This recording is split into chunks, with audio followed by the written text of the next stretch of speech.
The year is 1603, and England holds its breath. In Richmond Palace, the last Tudor monarch lies dying, her face painted white with lead and vinegar, her red wig askew, her once commanding voice reduced to whispers. Elizabeth I, the Gloriana, who had ruled for 45 years, who had defeated the Spanish Armada and made England a power to be reckoned with, breathes her last on a cold March morning. With her dies an age, and with the dawn comes uncertainty that will shake the realm to its very foundations.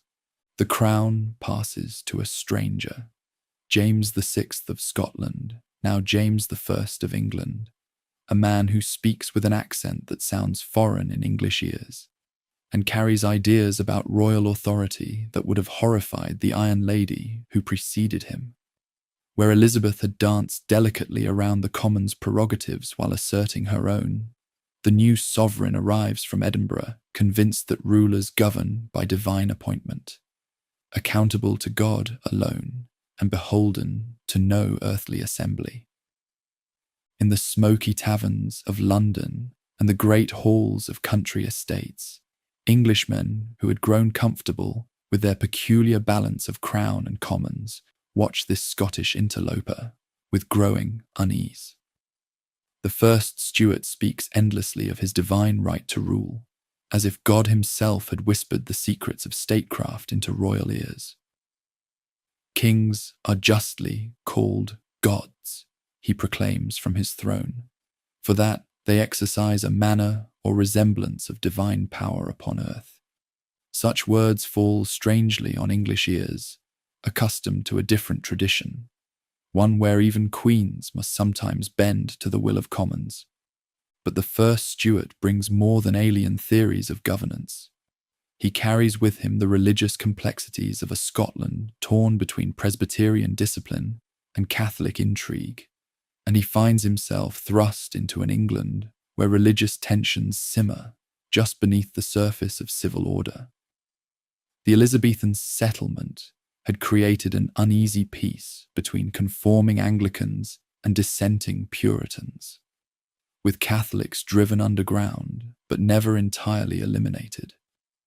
The new sovereign, raised Presbyterian but crowned in Anglican ceremonies, understands neither the delicate balance his predecessor maintained, nor the passionate convictions that drive men to risk everything for matters of liturgy and doctrine. The religious landscape spreads before him like a map of competing loyalties. In cathedral closes and university halls, Anglican clergy defend their episcopal hierarchy and Book of Common Prayer against Puritan ministers who see bishops as popish corruption and written prayers as spiritual death. In hidden chapels and private homes, Catholic recusants maintain their ancient faith, despite fines that impoverish them and laws that treat their devotion as treason. Each group watches their new ruler carefully, hoping he will favor their interpretation of Christian truth, while fearing he will embrace their enemies' errors. That fear transforms into terror on a November night in 1605, when Guy Fawkes is discovered in the cellars beneath Westminster with 36 barrels of gunpowder and a plan to blow crown, lords, and commons into eternity. The gunpowder plot, as it becomes known to history, reveals the depths of Catholic desperation while igniting Protestant paranoia that will burn for generations. In market squares throughout the realm, effigies of the Pope burn alongside those of the would-be regicide, while ministers preach sermons that paint every Catholic as a potential assassin waiting for Rome's command to strike. James himself barely escapes the explosion that would have decapitated English government in a single blast. But the plot's discovery unleashes forces that prove almost as destructive as Fawkes's barrels might have been. Anti-Catholic hysteria spreads through England like plague through an overcrowded city, creating an atmosphere where religious differences become matters of national security and theological disputes take on the character of patriotic duty. The comfortable assumption that Englishmen of different faiths can coexist peacefully within a single kingdom begins to crumble under the weight of mutual suspicion and fear. Economic pressures compound these religious and political tensions, as James discovers that English kingship carries costs that Scottish revenues never prepared him to meet. The last Tudor had left the crown deep in debt despite her legendary parsimony, and James's generous nature, so different from Elizabeth's careful calculations, only worsens the financial crisis.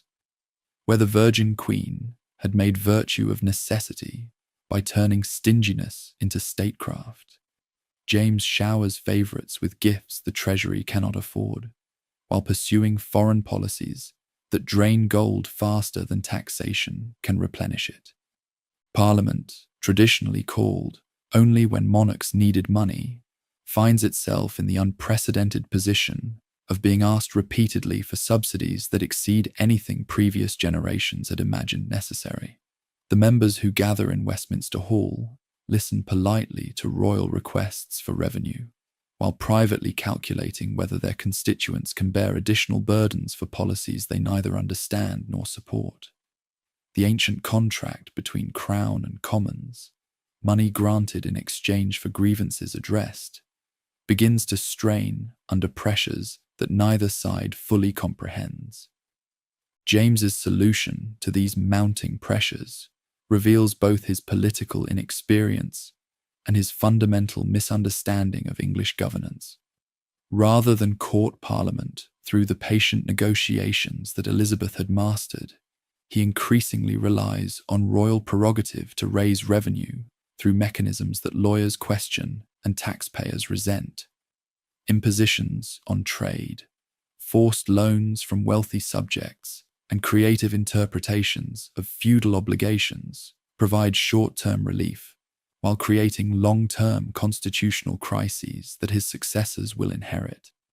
The king's personality, so different from the commanding presence his predecessor had projected, becomes itself a source of political weakness. Where Elizabeth had been imperious but impressive, James appears learned but awkward, more comfortable in scholarly disputation than royal ceremony. His slobbering speech, his fear of naked swords, his obvious affection for male favourites, all provide ammunition for critics who question whether this Scottish scholar possesses the gravitas that English kingship requires. Robert Carr and then George Villiers, Duke of Buckingham, rise to positions of influence that scandalise a court accustomed to the careful distance Elizabeth had maintained from all her servants. Buckingham, in particular, becomes the lightning rod for growing discontent, a handsome opportunist whose rapid elevation from minor gentry to ducal grandeur epitomises everything that traditional England finds disturbing about the new reign. His monopoly of royal favour, his interference in government policy, his accumulation of offices and honours, all serve to focus opposition that might otherwise remain scattered among various grievances. When James dies in 1625, he bequeaths to his son Charles a kingdom more divided than it had been for generations. The new king inherits not merely a crown, but a collection of unresolved tensions that his father's reign has allowed to fester.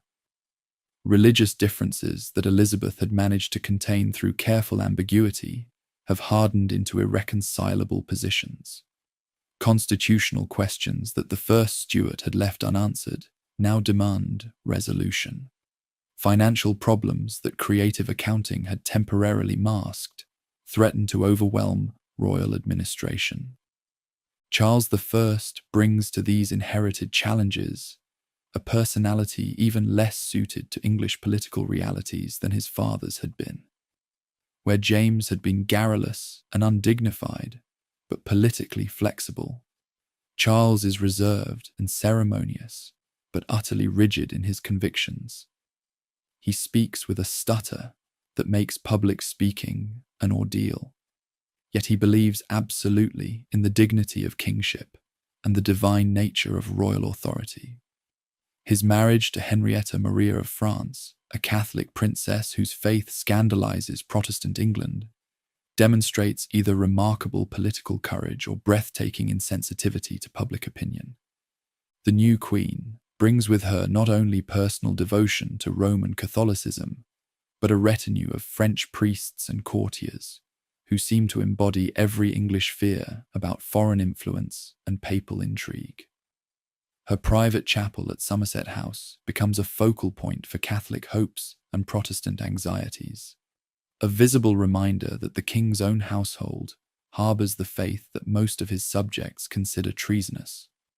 When she refuses to attend Charles's coronation because Anglican ceremonies offend her conscience, even moderate Protestants begin to question whether this foreign queen can ever truly become English. Parliament's early encounters with the new king reveal the constitutional crisis that has been building throughout the Stuart period. When members gather for Charles's first session, they bring with them a decade of accumulated grievances against royal policies that seem to circumvent their traditional role in governance. The Petition of Right in 1628 attempts to restore what parliamentarians consider the ancient balance between royal prerogative and subject rights. But Charles's grudging acceptance of its terms satisfies no one while solving nothing. The king's financial needs, always pressing, become desperate as foreign policy commitments demand resources that traditional revenue sources cannot provide. His marriage treaty with France includes secret clauses promising relief for English Catholics, commitments that require military support for French policy that Parliament refuses to fund. When Charles attempts to honour these obligations through forced loans and arbitrary taxation, he triggers exactly the constitutional confrontation that wise policy would have avoided. The assassination of Buckingham in 1628 removes the most visible target of parliamentary anger, while changing nothing fundamental about the political crisis that continues to deepen. Charles mourns his favourite with genuine grief that reveals the isolation of a king who trusts no one as completely as he had trusted the Duke. But Buckingham's death also eliminates the last advisor, with enough influence to moderate royal policy when compromise becomes necessary. The king, left to his own judgment, chooses increasingly to rely on his own conscience, rather than political calculation. The decision that will define the next decade emerges from Charles's conviction that he can govern England more effectively without Parliament's interference than with its obstruction. In 1629, after scenes of unprecedented tumult in the Commons' chamber, members holding the Speaker in his chair while they pass resolutions condemning royal policy, Charles dissolves Parliament and announces his intention to rule without it indefinitely. Thus begins what historians will call the 11 Years' Tyranny, though Charles himself sees it as 11 years of blessed relief from factious opposition that prevents good government. The king retreats into a world of court ceremony and artistic patronage, surrounding himself with the beauty and order that political life seems incapable of providing.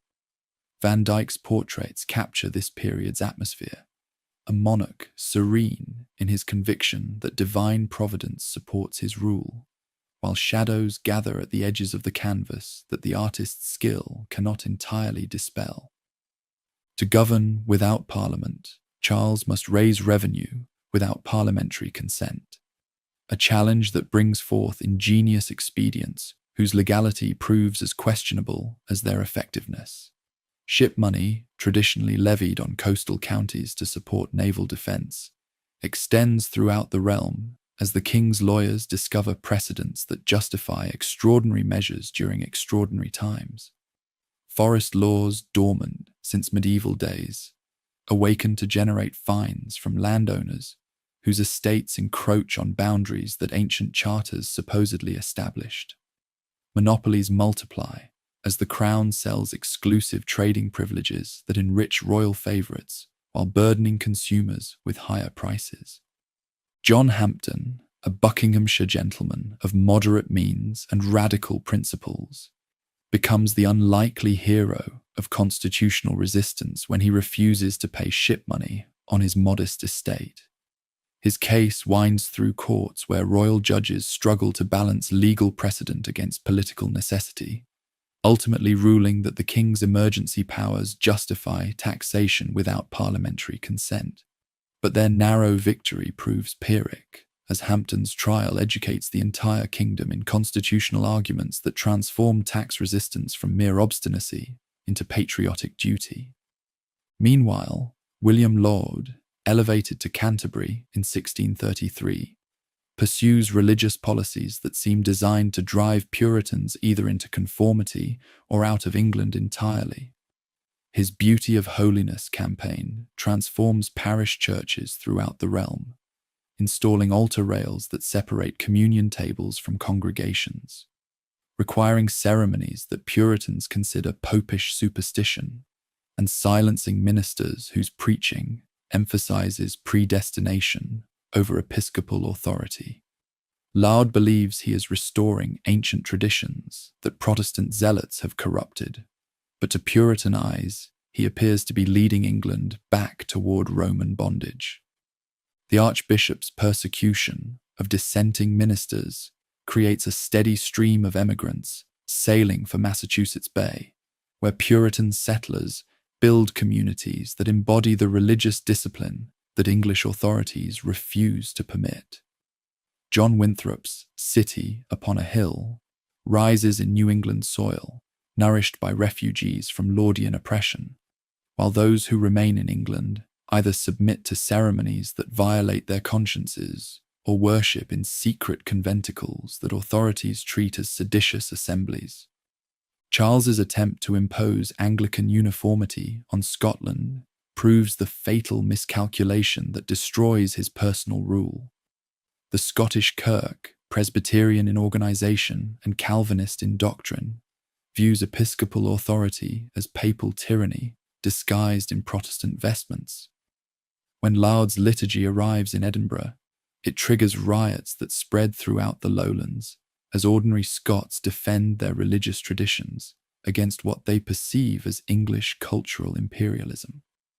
The National Covenant of 1638 transforms religious protest into political resistance as Scottish nobles, ministers, and commoners unite to defend their ancient liberties against innovations that threaten both kirk and kingdom. Their solemn league binds signatories to resist religious changes while maintaining loyalty to the crown, a distinction that Charles refuses to accept but cannot prevent. Scotland effectively declares independence in all but name, organising armies to defend decisions that Westminster has never authorised them to make. The bishops' wars that follow reveal the military weakness underlying Charles's political pretensions. English armies, hastily assembled and inadequately supplied, face Scottish forces fighting for principles they consider more precious than life itself. At Newburn in 1640, Scottish soldiers cross the Tyne and occupy Newcastle, humiliating royal forces while demanding tribute from English counties they now control. Charles, faced with military disaster and financial bankruptcy, finally acknowledges what his subjects have long understood. Personal rule has failed. The summons for a new parliament in November 1640 arrives like rain after drought, releasing pressures that 11 years of silence have allowed to accumulate. Members gathering in Westminster bring with them not merely immediate grievances, but a decade's worth of constitutional theory, refined through forced leisure and opposition debate. They have had years to consider what went wrong and how to prevent its recurrence, time to organize resistance and coordinate strategy. Yet as these men take their seats in St. Stephen's Chapel, few imagine they are beginning a revolution that will cost a king his head and transform the English constitution beyond recognition. They speak of restoring ancient liberties, not creating new forms of government. They invoke precedent and tradition, not innovation and experiment. Most still hope that firm measures will recall Charles to his duty rather than requiring his destruction. But the forces they represent have grown beyond anyone's capacity to control through mere adjustments and accommodations. Religious passion, constitutional principle, economic interest, and personal ambition combine in volatile mixtures that moderate leadership cannot safely contain. The storm that has been gathering since 1603 finally begins to break, and when it passes, neither England nor its king will ever be quite the same. In London's narrow streets, apprentices and merchants discuss ship money with the intensity that their grandfathers had reserved for foreign wars. In country parishes, yeomen and gentlemen debate episcopal authority, while their wives consider whether salvation requires separation from a corrupted church. Throughout the realm, ordinary people discover that political questions they had previously left to their betters now demand personal decisions that will shape their children's futures. The personal rule is ending, but the reckoning has only just begun. Charles sits in Whitehall, still convinced that divine providence supports his cause, while beyond the palace walls, his subjects prepare for confrontations that will test whether English liberty and royal authority can coexist within a single kingdom. The die is cast, though few yet realize it. The storm before the tempest has broken, and the real tempest now approaches with the inexorable force of destiny itself. November, mist rises from the Thames as members of Parliament gather for what they pray will be England's political salvation, unaware they are about to unleash forces that will sweep away not merely royal policies, but the very foundations of the world they have known. The revolution begins not with sword and fire, but with speeches and petitions, yet the outcome will prove no less transformative for its parliamentary origins. The age of absolutism dies in England before it can truly be born, killed by subjects who refuse to surrender liberties their ancestors won through centuries of struggle. What emerges from this death will be unprecedented in human history.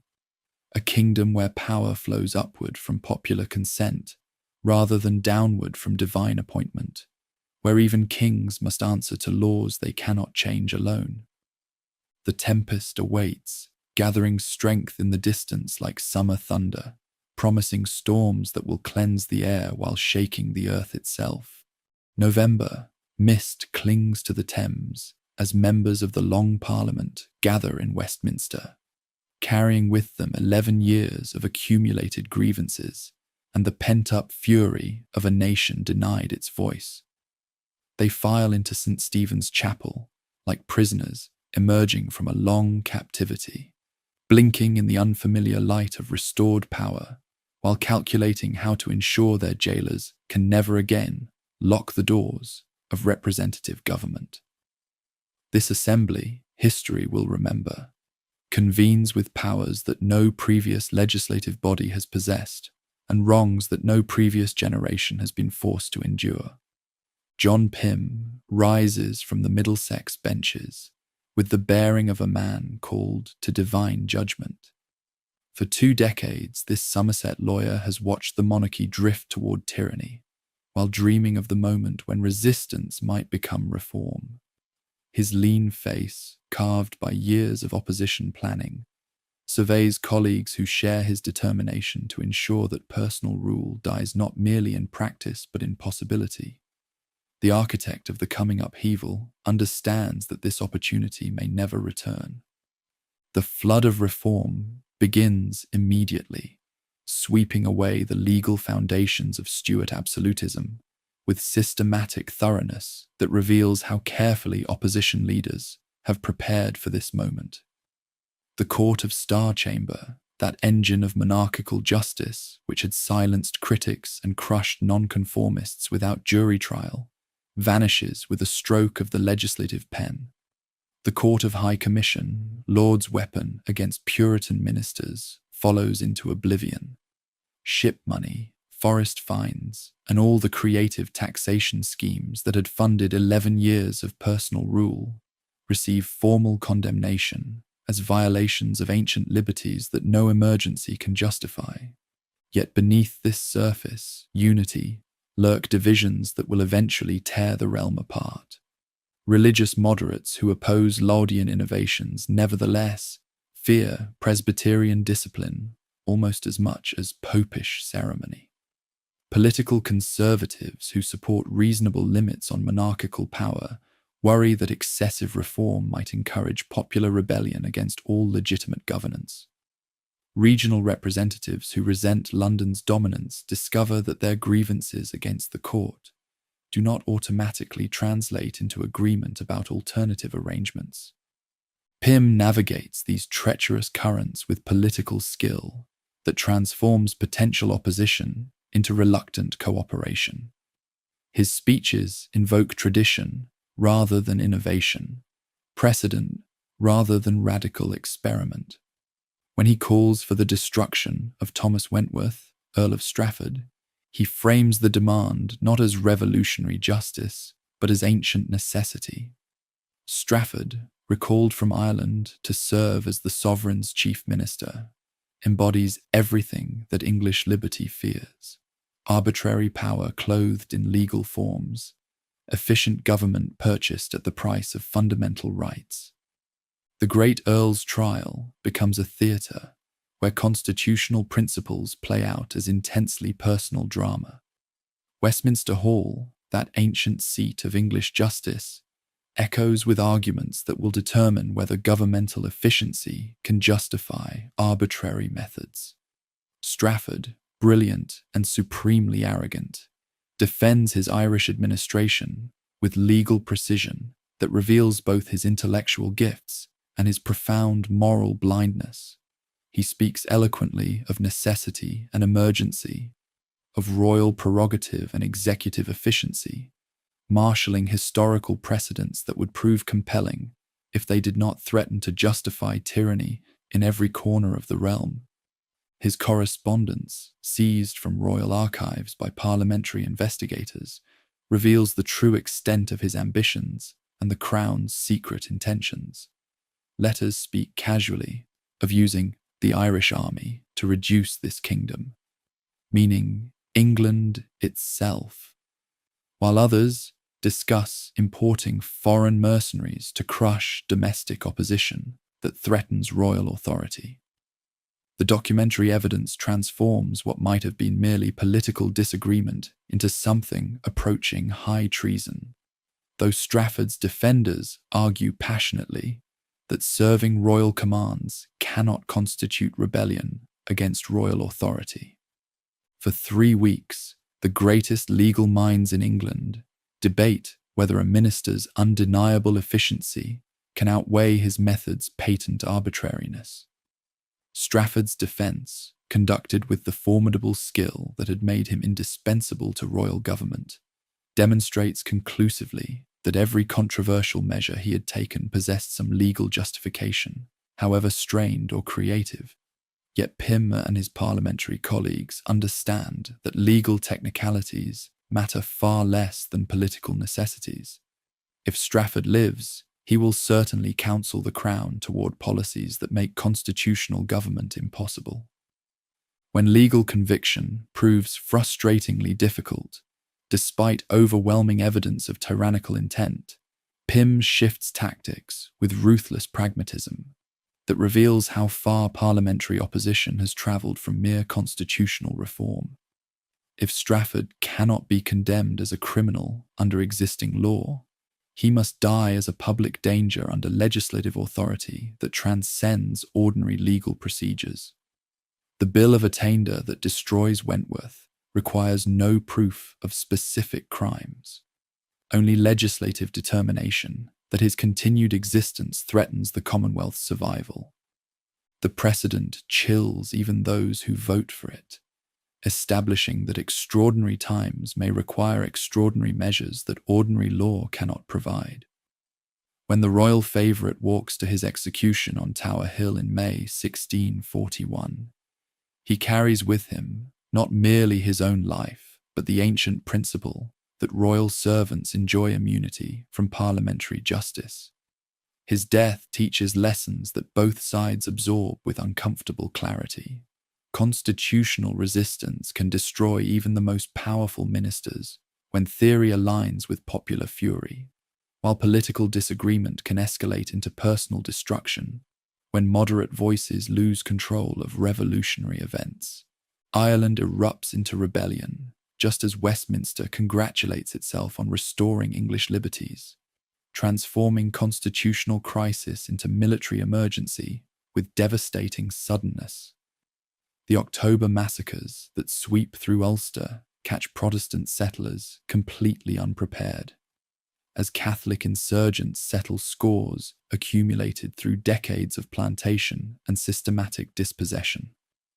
In county after county, Protestant families who had built prosperous farms on confiscated Catholic lands discover that their neighbours' resentment runs deeper than any legal title can secure. Those who had prospered through the systematic displacement of native Irish now find themselves fleeing for their lives as rebellion spreads like wildfire through the northern counties. The reports that reach London grow more horrifying with each courier's arrival, though English imagination multiplies the actual casualties into systematic genocide that confirms every anti-Catholic prejudice harboured since the Reformation. Stories spread of pregnant women disemboweled, children roasted alive, ministers tortured for mere sport, atrocities that may have occurred in isolated instances, but that Protestant propaganda transforms into universal Catholic policy. The rebellion's timing seems too convenient to be merely coincidental, leading many to suspect that royal agents have secretly encouraged Irish Catholics to provide the military crisis that might justify renewed royal authoritarianism. Yet the reality proves complex enough without elaborate conspiracy theories. Irish Catholics, watching English Protestants tear each other apart over constitutional questions, quite reasonably conclude that this moment offers their best opportunity in generations to reclaim lands and liberties that English colonization has systematically destroyed. The confederation that emerges from the rebellion creates an alternative Irish government controlling most of the island while maintaining nominal loyalty to the crown, a fine distinction that satisfies no one while threatening everyone who must deal with its practical implications. English responses to Irish rebellion reveal the religious and racial prejudices that complicate every aspect of the developing constitutional crisis. Parliamentary Puritans who champion liberty for English Protestants show remarkably little concern for Irish Catholic rights, while royal supporters who defend traditional authority prove equally willing to exploit Irish rebellion as justification for arbitrary measures. Both sides compete zealously to appear more committed to Protestant interests, while privately calculating how Irish developments might serve their immediate domestic political needs. The Irish crisis forces Westminster to confront the fundamental question that constitutional theory has thus far carefully avoided.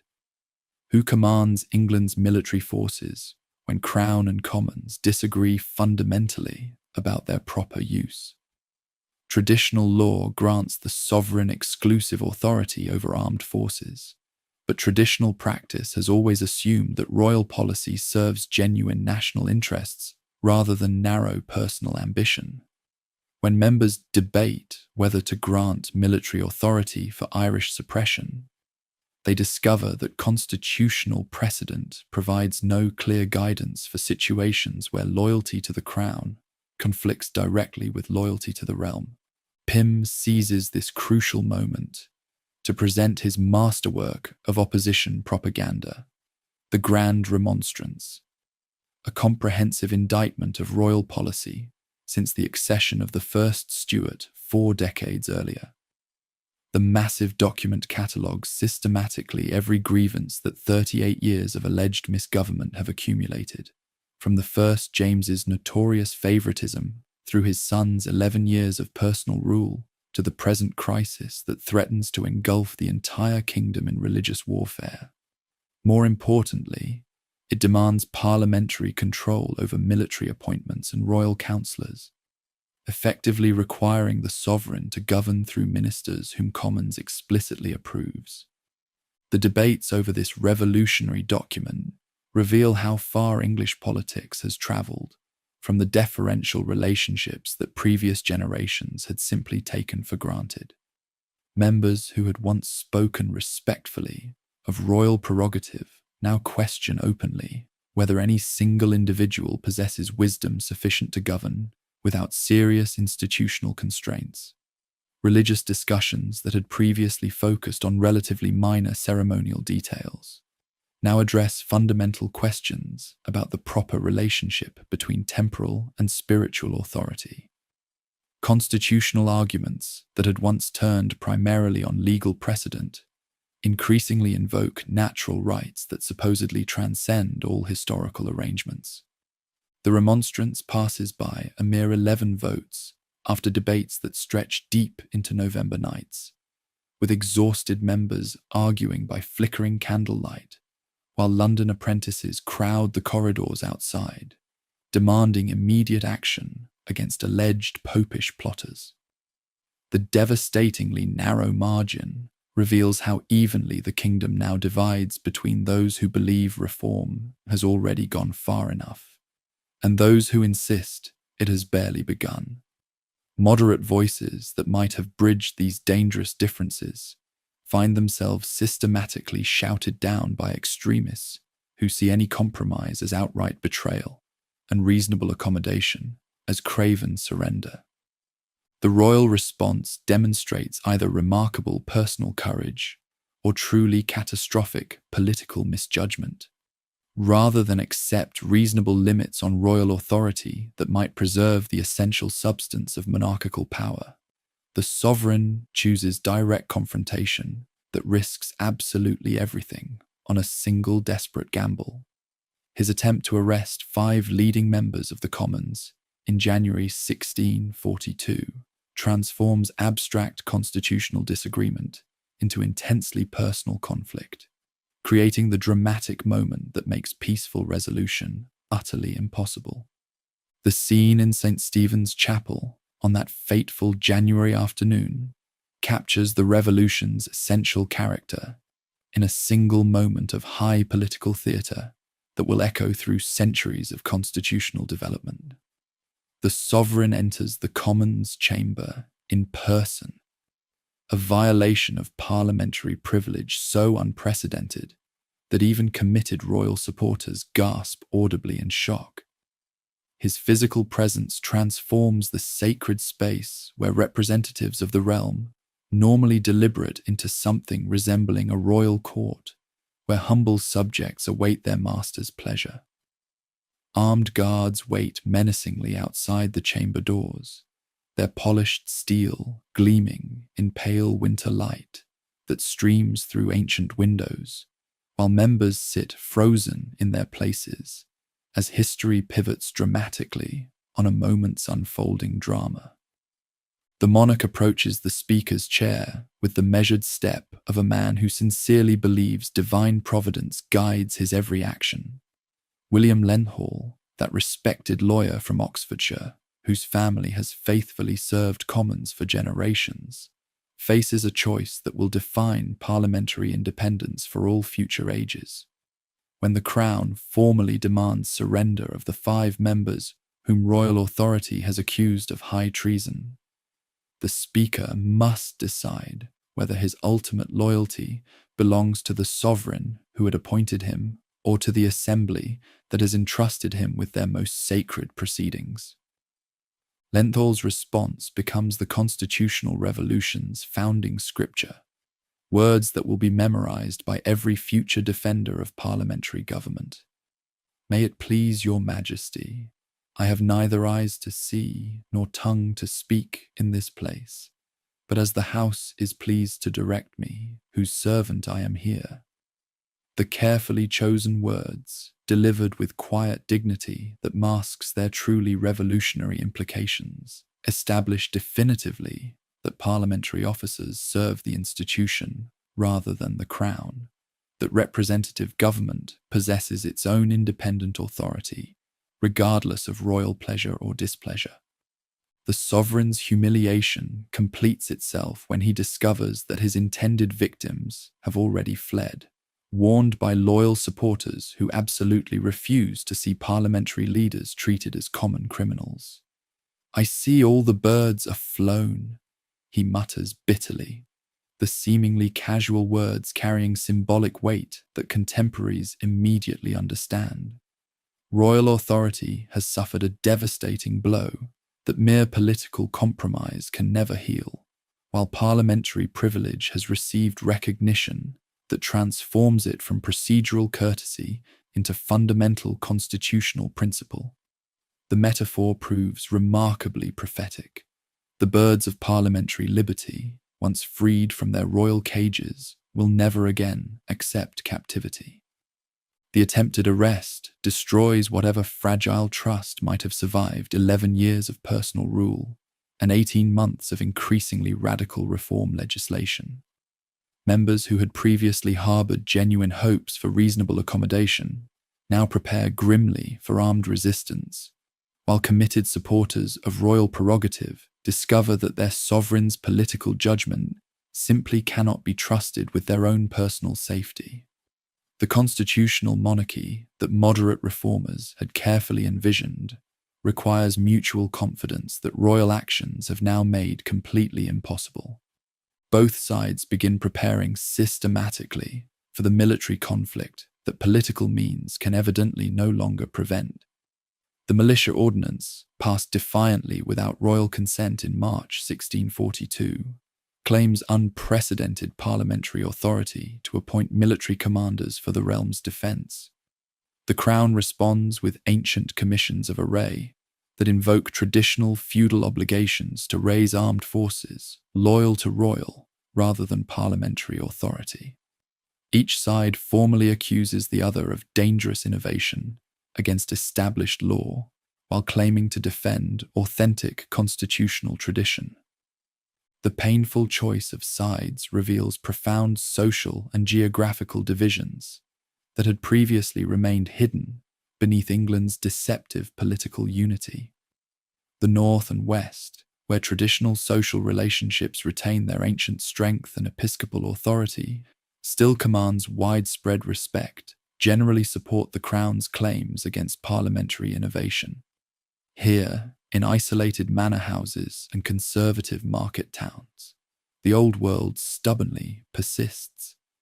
Dependent tenants who rely on landlord protection, traditional craftsmen whose guilds maintain medieval hierarchies, established clergy whose comfortable livings derive from ancient endowments.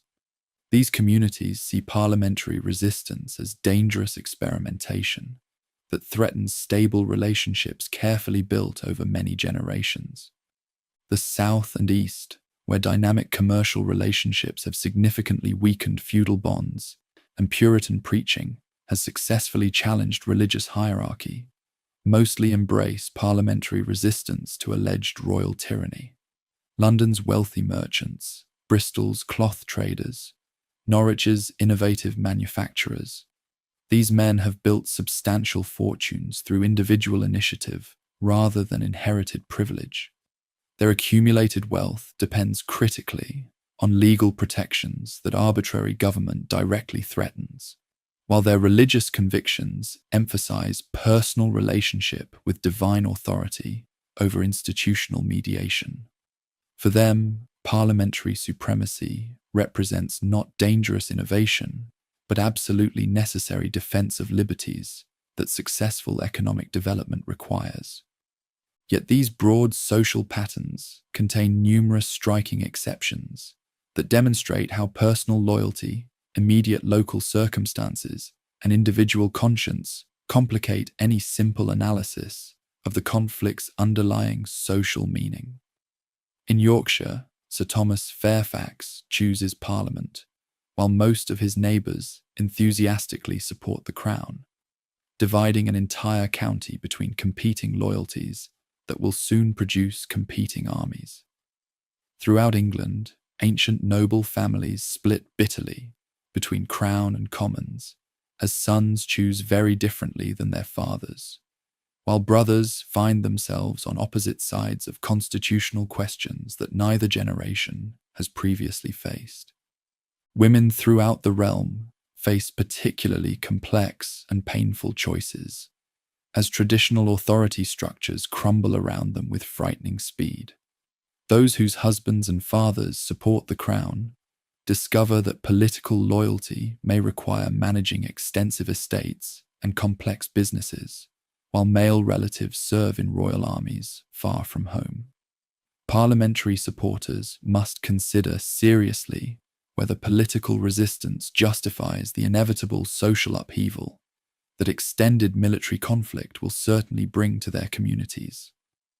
Some embrace eagerly the expanded opportunities that national crisis creates, while others retreat into intensely private religion that promises spiritual security regardless of uncertain political outcomes. Economic pressures create their own distinct opportunities and dangerous complications as both sides prepare for extended conflict. London's great merchants, who depend absolutely on parliamentary protection for their valuable commercial privileges, generally support Commons against Crown, despite their obvious preference for stability over confrontation. Country gentlemen, whose landed estates provide the essential economic foundation for their political independence, must calculate carefully whether parliamentary taxation or potential royal confiscation poses the greater long-term threat to their family prosperity. Yeoman farmers and skilled urban artisans who possess just enough property to fear its possible loss find themselves actively courted by both sides, while wondering whether political revolution will ultimately improve or completely destroy their modest security. The role of England's clergy becomes absolutely crucial, as both sides desperately seek divine authorization for what clearly amounts to civil war between fellow Christians. Episcopal ministers generally counsel patient obedience to established royal authority as an essential part of their sacred duty to support religious order, though some privately sympathize with moderate parliamentary reform. Puritan preachers increasingly identify the royal cause with dangerous popish corruption, while presenting parliamentary resistance as absolutely necessary defense of true Protestant religion. The pulpits of England effectively become recruiting stations where sophisticated theological arguments gradually transform into practical political mobilization. Scotland's complex position adds yet another layer of dangerous uncertainty to an already impossibly tangled situation. The national covenant that had originally sparked the costly bishops' wars now makes Scottish Presbyterians natural allies of English Puritans, but meaningful alliance requires detailed agreements about religious settlement that neither side has yet achieved internally. The solemn league and covenant that eventually formalizes this crucial partnership commits Parliament explicitly to Presbyterian church government throughout England in exchange for desperately needed Scottish military support, a sweeping promise that moderate members accept only reluctantly, while radical independents reject entirely. By late summer 1642, political positions have hardened completely into military preparations that make armed conflict virtually inevitable. The sovereign establishes his court first at York, then moves to historic Nottingham, where ancient precedent suggests royal standards should properly be raised when domestic enemies threaten the realm's security. Parliament remains firmly entrenched in London, protected by increasingly well-organized citizen militias and supported by the commercial wealth that can finance extended resistance. Neither side commands sufficient immediate force to overwhelm the other quickly, ensuring that any resulting conflict will prove both prolonged and devastating. Final attempts at negotiation reveal how completely mutual trust has broken down between Crown and Commons after months of escalating confrontation.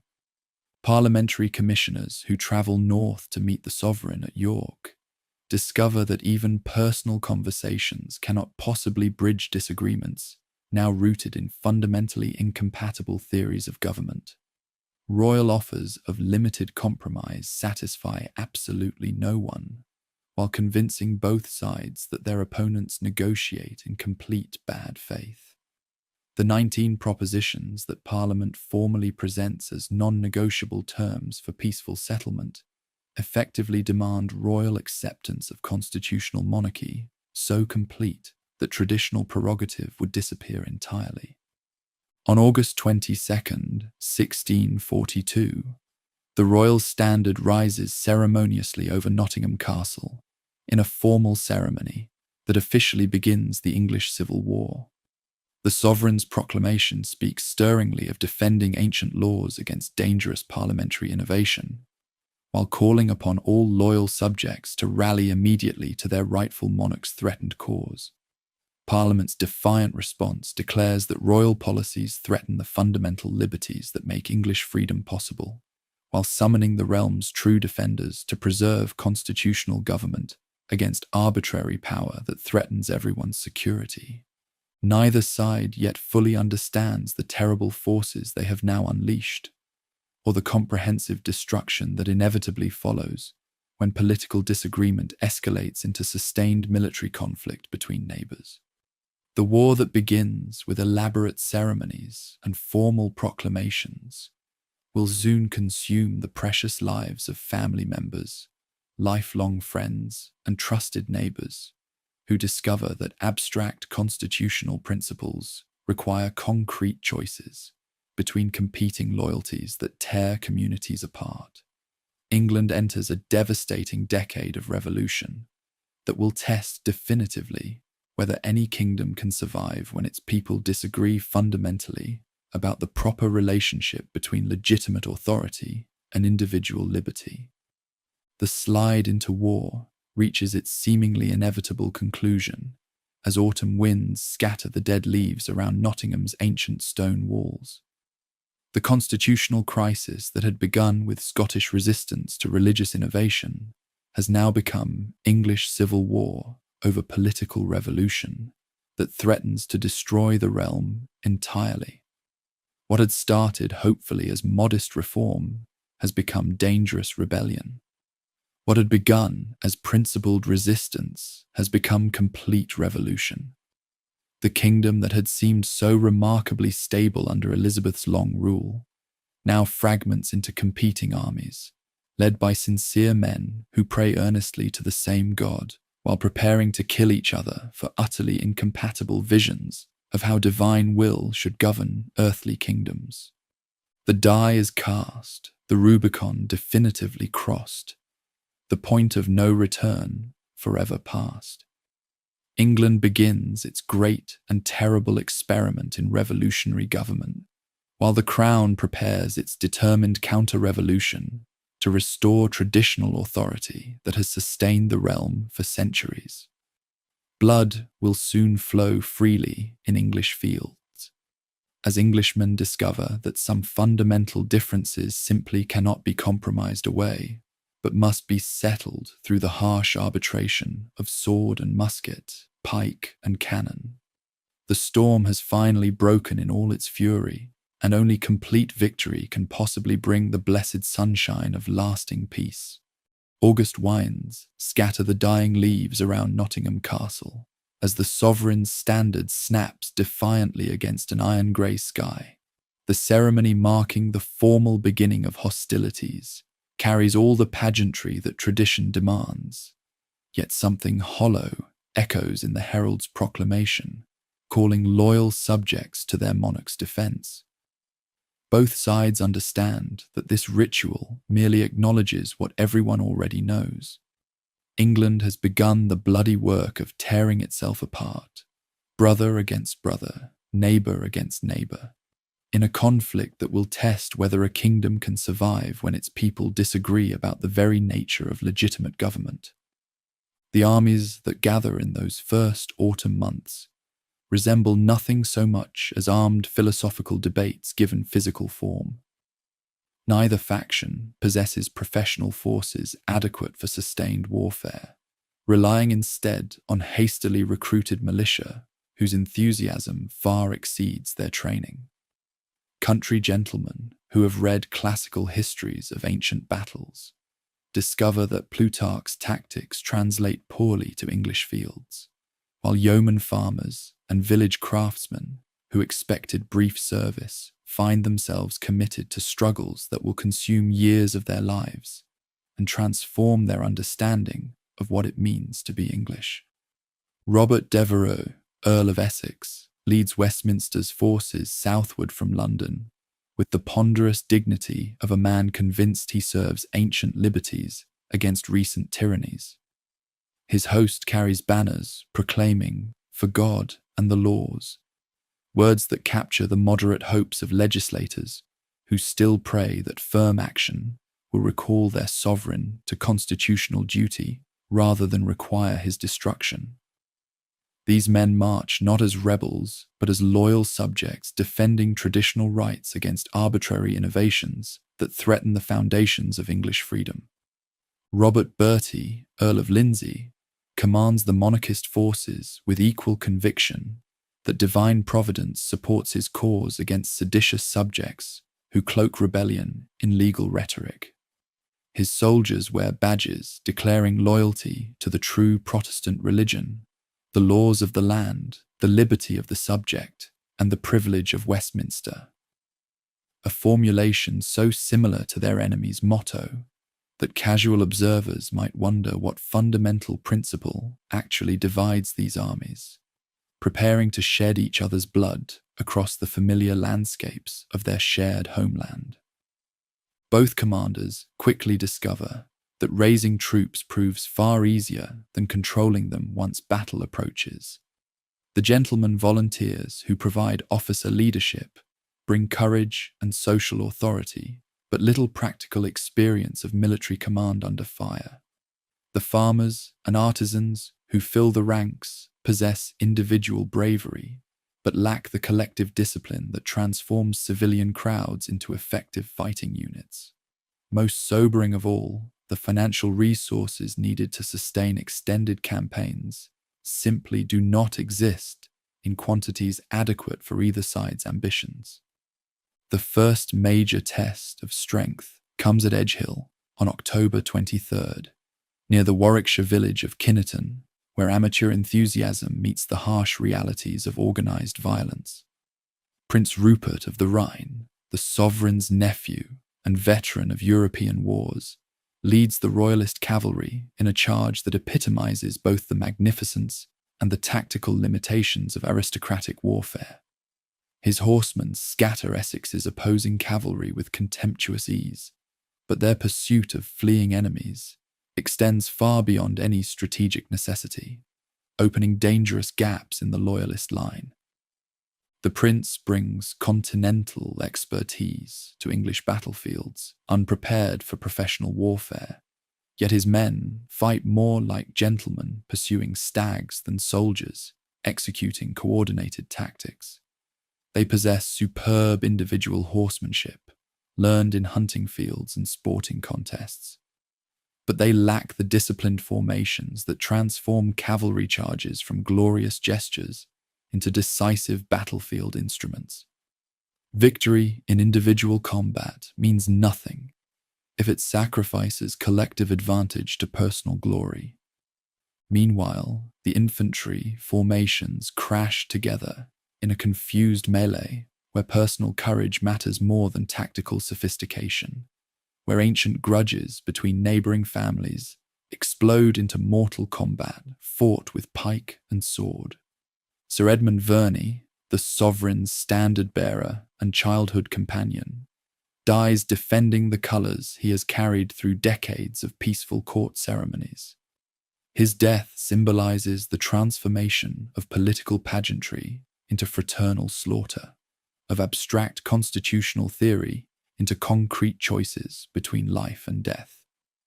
Common soldiers from both armies discover that ideological conviction provides cold comfort when steel meets flesh, when neighbours they have known since childhood become enemies.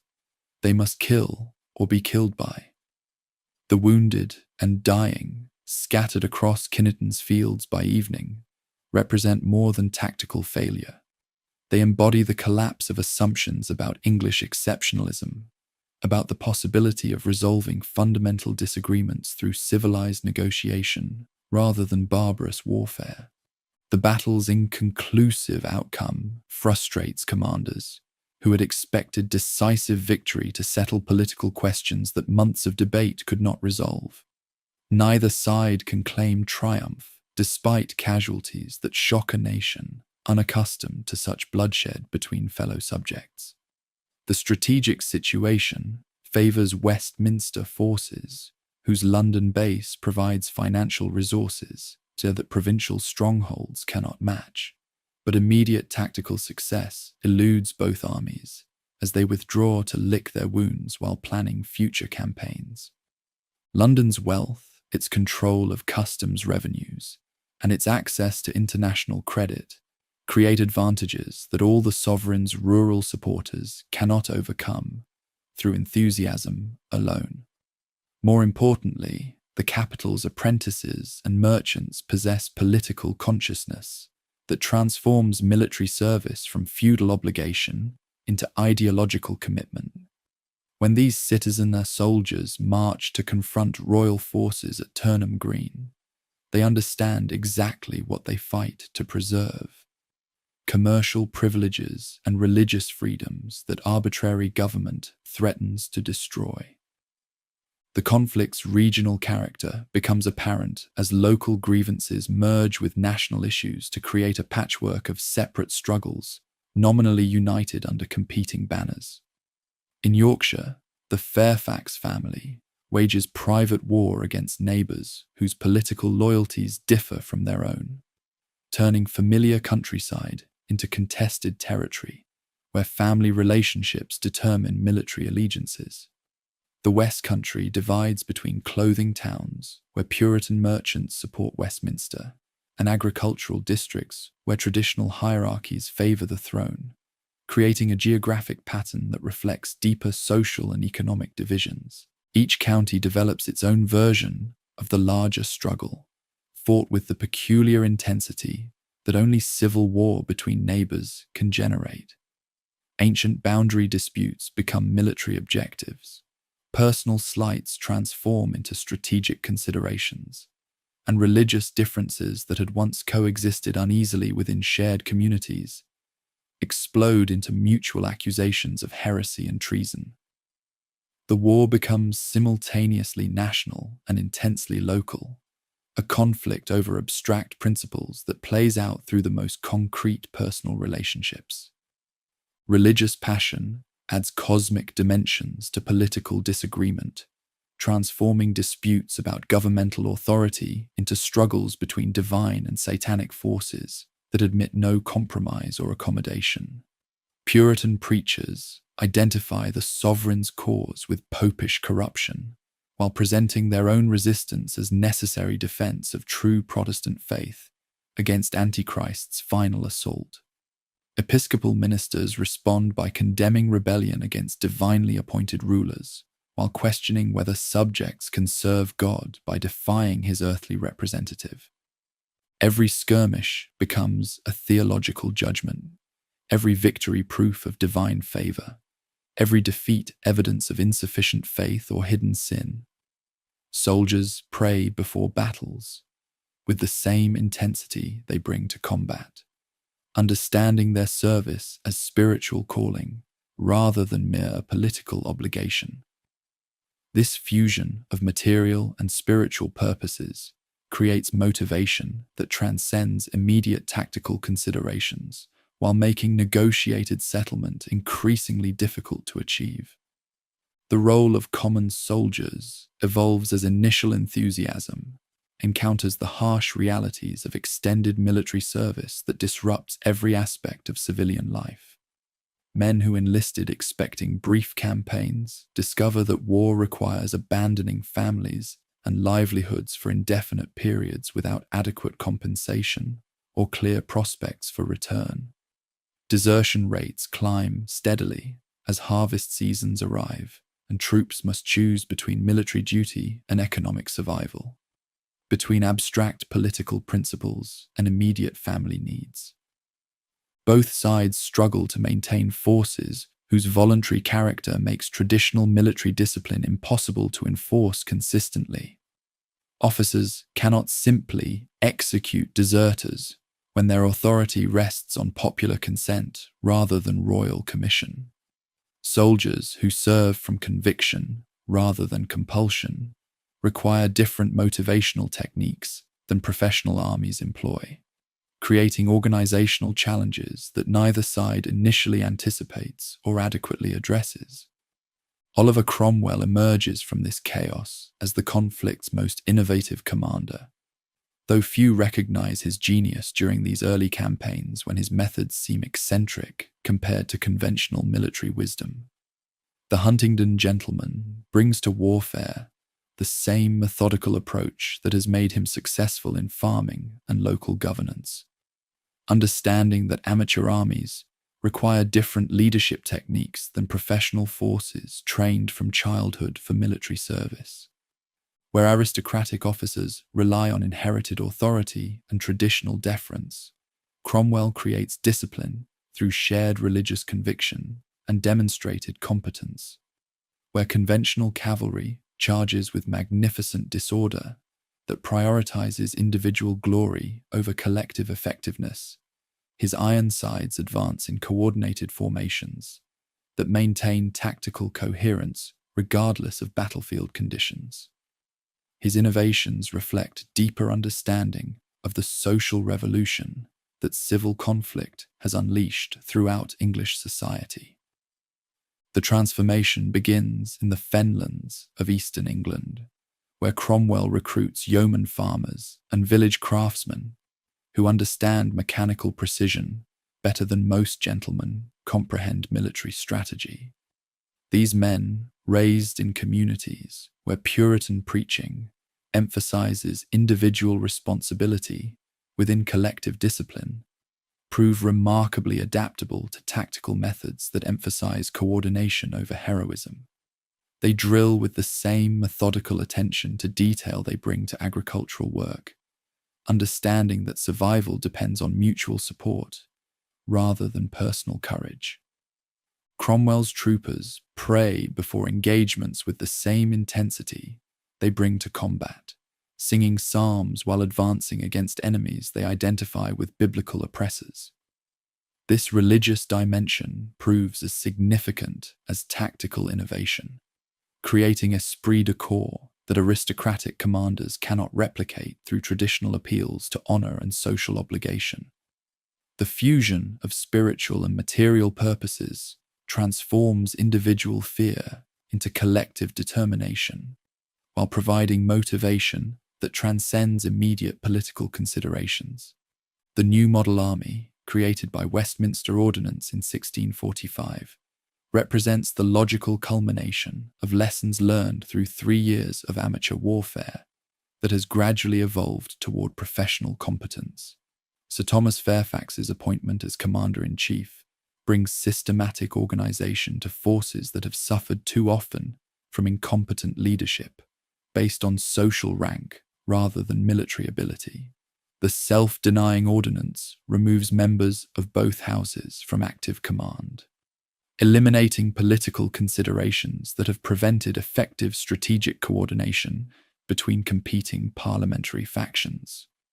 Most importantly, the army's financing through systematic taxation rather than voluntary contributions creates the economic foundation that sustained military operations require. Previous forces had dissolved when money ran out, or when local communities could no longer support troops quartered indefinitely in their neighborhoods. Regular pay and organized supply systems allow commanders to plan extended campaigns, while maintaining discipline among soldiers who no longer need to live off the countryside like organized bandits. This transformation reflects broader radicalization that prolonged conflict has produced throughout Westminster-controlled territory. As moderate reformers discover that war requires revolutionary methods to achieve even conservative goals, traditional deference to social hierarchy weakens when common soldiers prove more effective than gentleman officers, appointed through birth rather than merit. Religious toleration expands when military necessity requires cooperation between different Protestant denominations that had previously viewed each other with suspicion. Economic innovation accelerates when political survival depends on mobilizing resources more efficiently than enemies can manage, creating precedents for commercial and industrial development that will outlast the immediate military crisis. The army's social composition changes as extended conflict eliminates gentlemen volunteers, while attracting professional soldiers who view military service as permanent career rather than temporary civic obligation.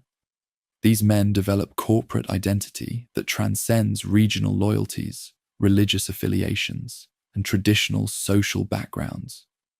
They share hardships that aristocratic officers never experience, participate in victories that gentlemen volunteers cannot claim exclusive credit for, and develop political insights that customary deference has previously discouraged. Most dangerously for existing social arrangements, they begin questioning why birth should determine authority when demonstrated competence provides better results in matters of life and death that test human capabilities under extreme pressure. Marston Moor, fought on July 2, 1644, demonstrates the new model concept's potential while revealing coalition tensions that complicate Westminster's strategic position. The alliance with Scottish Presbyterians provides essential reinforcements for victory, but creates religious obligations that threaten to divide English Protestants along denominational lines that had been temporarily obscured by shared opposition to episcopal authority and royal supremacy. The battle unfolds across Yorkshire countryside, like a vast experiment in international cooperation, with English independents fighting alongside Scottish Presbyterians, while both groups eye each other with theological suspicion that military necessity cannot entirely suppress. The Scots bring disciplined formations learned during European campaigns, veterans of the 30 Years' War, who understand professional warfare better than most English gentlemen educated in classical literature rather than practical military science. Yet Scottish rigid adherence to Presbyterian church government conflicts with the religious flexibility that English conditions seem to require, creating tensions that will eventually fracture the victorious coalition. Prince Rupert's attempt to repeat his Edgehill success encounters very different opposition on Marston Moor, facing coordinated formations that maintain tactical coherence throughout the engagement, rather than scattered amateur horsemen easily broken by determined charges. Cromwell's Eastern Association cavalry, fighting alongside David Leslie's Scottish dragoons, demonstrates how religious conviction can substitute for aristocratic leadership when properly organized and systematically trained. The engagement's aftermath transforms the strategic balance by eliminating royalist control over northern England, while proving that Westminster forces can defeat professional armies when adequately led and equipped, rather than hampered by incompetent commanders appointed for political rather than military reasons. Prince Rupert's defeat shatters the royalist cavalry's reputation for invincibility, while establishing the principle that enthusiastic amateurs can evolve into disciplined soldiers given adequate time and proper training. More significantly, The victory advances Cromwell's political influence within Westminster circles, previously dominated by social superiors, who had viewed military service as gentlemen's recreation rather than serious profession, requiring specialized knowledge and systematic preparation. Yet victory creates new problems as quickly as it solves old ones. As the Scottish alliance that proved essential for battlefield success begins generating political complications that threaten to divide the victorious coalition along religious lines. Presbyterian demands for uniform church government throughout both kingdoms conflict with independent preferences for congregational autonomy that reflects local circumstances and individual conscience rather than centralized ecclesiastical authority.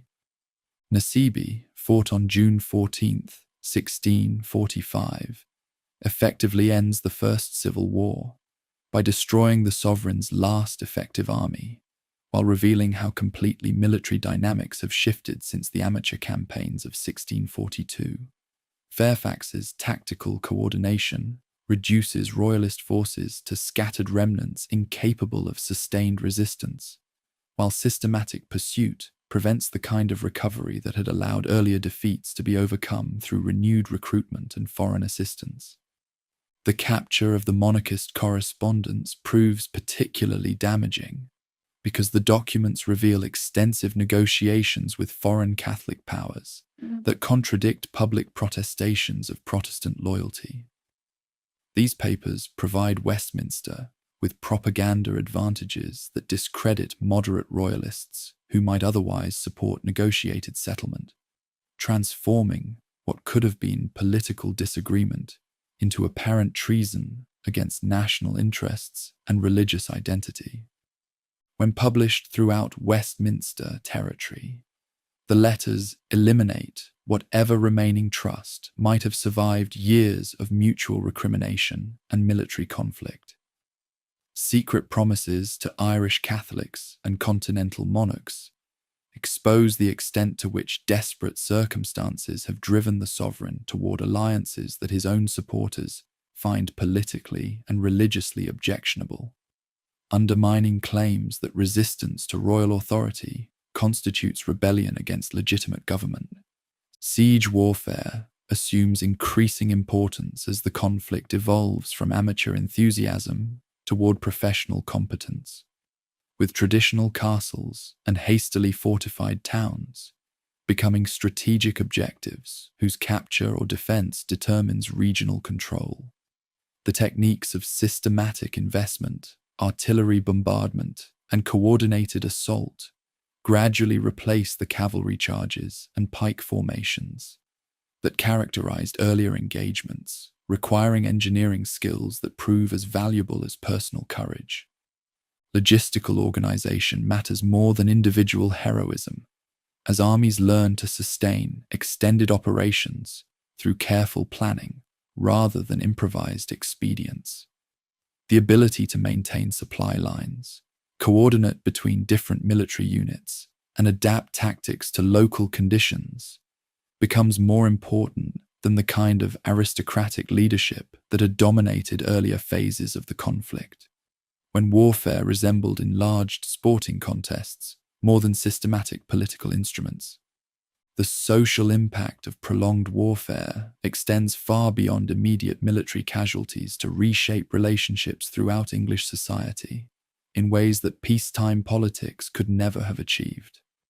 Women assume responsibilities previously reserved for men as husbands and fathers serve in distant armies, managing estates and businesses while making decisions that determine family survival in an economy disrupted by military demands and political uncertainty.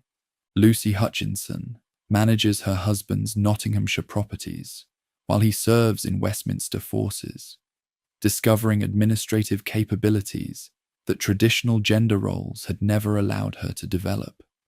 In London, merchant wives organize networks that supply armies with equipment, food, and intelligence while maintaining commercial operations that fund continued resistance against royalist attempts to strangle the capital's economy through blockade and intimidation. Their activities create precedents for female participation in public affairs that extend far beyond immediate wartime necessities, demonstrating capabilities that peacetime social arrangements had systematically discouraged. Dorothy Osborne writes letters that circulate political information between Westminster supporters scattered throughout the countryside, while Lady Brilliana Harley defends Brampton Bryan Castle against royalist siege through personal courage and tactical skill that rival any male commander's achievements. Rural communities face different but equally transformative pressures as competing armies demand supplies, transportation, and occasional forced relocations that disrupt traditional agricultural patterns built up over generations of gradual adaptation to local conditions.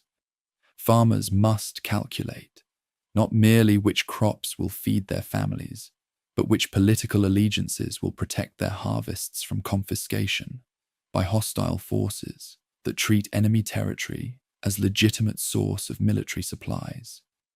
Village communities that had maintained stability for generations find themselves divided by loyalties that turn neighbors into enemies and transform familiar landscapes into contested battlefields where childhood friends become mortal opponents.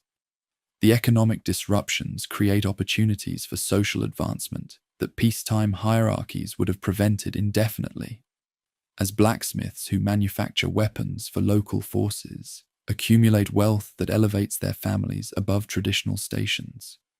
Merchants who organize supply chains for distant armies develop commercial networks that survive the immediate conflicts while providing foundations for expanded trade relationships that will reshape English commerce for generations. Even common soldiers who demonstrate leadership abilities find themselves promoted to positions that birth alone would never have granted, creating precedents for merit-based advancement that challenge fundamental assumptions about social organization. Religious developments during these years prove equally transformative as military necessity breaks down barriers between different Protestant denominations, while creating space for theological innovation that established church hierarchies had previously suppressed. Independent congregations multiply throughout areas under Westminster control, developing democratic practices that influence political as well as spiritual life through emphasis on individual conscience and collective decision-making. Sectarian differences that had once seemed absolute begin yielding to shared opposition against episcopal authority and royal supremacy, though theological disputes continue to generate tensions that will eventually fracture the parliamentary coalition. The religious landscape fragments into dozens of competing movements, united primarily by rejection of traditional hierarchical arrangements, rather than positive agreement about alternative organizational structures. Economic innovations, accelerated by wartime necessities, permanently alter English commercial relationships, while demonstrating possibilities that peacetime conservatism had systematically prevented. New taxation methods develop to finance military operations, while creating precedents for systematic revenue collection that will outlast the immediate crisis.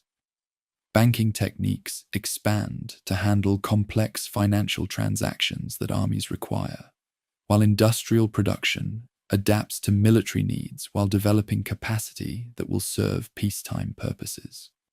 Most significantly, traditional restrictions on economic activity weaken when political survival requires maximizing resource mobilization, regardless of customary limitations on trade, manufacturing, and financial innovation. The conflict forces experimentation with commercial and industrial methods that established interests had previously blocked through political influence and social pressure, creating economic precedents that will prove irreversible. International dimensions become increasingly apparent as both sides seek foreign assistance, while continental powers calculate how English developments serve their strategic interests rather than ideological preferences. French support for Westminster forces reflects traditional hostility toward Habsburg influence, rather than genuine sympathy for representative government, while Spanish assistance to royalist causes aims to weaken English naval competition, rather than defend abstract monarchical principles. Dutch involvement follows commercial rather than ideological considerations, supporting whichever side offers better trading opportunities, rather than the faction whose political principles most closely align with Dutch republican traditions. These foreign complications create domestic problems for both English factions, as their supporters question whether patriotic causes should depend on alien assistance that compromises claims to religious and national purity. Westminster propagandists struggle to explain French Catholic aid while maintaining Protestant credentials that form the basis of their popular appeal, while Royalist supporters find Spanish connections equally embarrassing when opponents publicize evidence of dependence on traditional enemies. Both sides discover that international alliances necessary for military success complicate domestic politics in ways that purely English conflicts would avoid, forcing choices between tactical advantage and ideological consistency. By 1646, the First Civil War approaches its conclusion not through single decisive battle, but through accumulated exhaustion that leaves royalist forces incapable of continued effective resistance. The sovereign's surrender to Scottish forces reflects desperation rather than strategic calculation, yet even defeat provides opportunities for political manipulation that outright military victory might not have offered to a monarch whose personal charm and political skill remained formidable despite tactical setbacks. His Scottish captivity begins the complex negotiations that will dominate the next phase of revolutionary development, while demonstrating that civil wars end through political arrangements rather than purely military outcomes. The transformation that 4 years of warfare have produced extends far beyond immediate military results to reshape English society in ways that peacetime politics could never have achieved through gradual reform and voluntary accommodation. Traditional social hierarchies have weakened under pressures that make demonstrated merit more valuable than inherited status, while religious uniformity has yielded to denominational diversity that reflects theological competition rather than state enforcement. Economic relationships have evolved to serve wartime necessities while creating precedents for commercial innovation that will outlast the immediate crisis, and political consciousness has expanded to include social groups previously excluded from meaningful participation in governmental decisions. Most fundamentally, the experience of successful resistance to established authority has educated thousands of ordinary citizens in political possibilities that previous generations could never have imagined. They have learned that governmental power depends on popular consent rather than divine appointment, that social arrangements serve human purposes rather than natural law, and that political institutions can be altered through collective action when circumstances require fundamental change, rather than merely cosmetic adjustment. Yet these revolutionary changes remain incomplete and potentially reversible as long as the central questions that triggered the original conflict await resolution. The sovereign's personal fate, the nature of future governmental arrangements, the character of religious settlement, and the distribution of political authority among different social classes all require decisions that military victory has made possible but not inevitable. The First Civil War has ended, but the revolution that produced it continues to unfold through processes that none of the original participants fully anticipated or completely understand. The swords drawn in 1642 have accomplished more than their wielders intended, creating possibilities for human freedom that extend far beyond the limited constitutional questions that originally justified resistance. Yet they have also demonstrated the terrible costs that revolutionary change exacts from societies that choose transformation over accommodation, innovation over tradition, and uncertain liberty over familiar subjugation. The English people have paid a fearful price for their political education, but they have purchased knowledge that will serve future generations long after the immediate conflicts of the 1640s fade into historical memory. The First Civil War ends, but the revolution continues, gathering momentum that will carry English society toward destinations that no one in 1642 could have foreseen or perhaps even desired.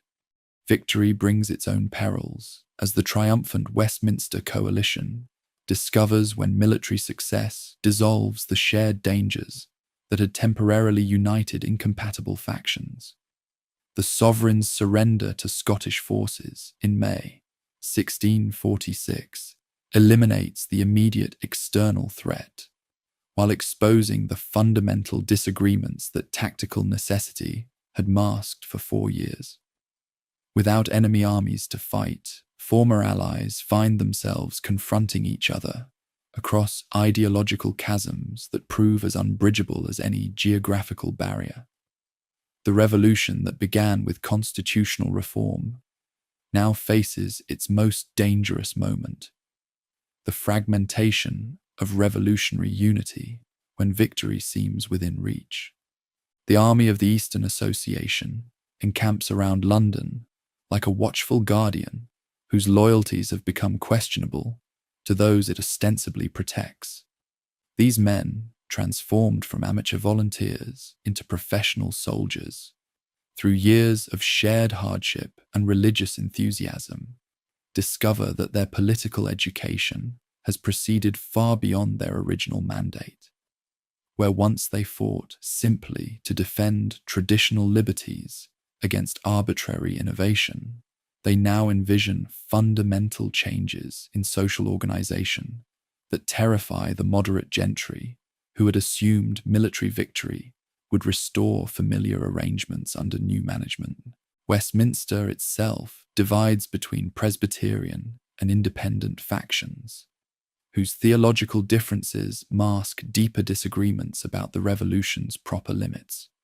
The Presbyterians, led by Denzil Holles and aligned with Scottish interests, desire settlement that would establish uniform religious organization throughout both kingdoms while restraining popular participation in governance. They view the army's political consciousness with alarm, recognizing that soldiers who question traditional authority in military matters will inevitably challenge social hierarchy in civilian life. The independents, including Oliver Cromwell and Henry Ireton, embrace religious toleration and expanded political participation that reflect their military experience of successful cooperation between different social classes and denominational groups. Their vision of godly rule through saints rather than birth creates possibilities for political transformation that extend far beyond the limited constitutional changes originally contemplated.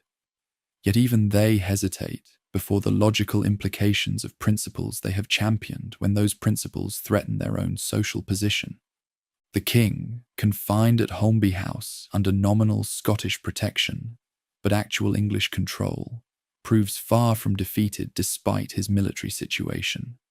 His personal charm, political sophistication, and genuine conviction that divine providence supports his cause create opportunities for manipulation that purely military considerations cannot address.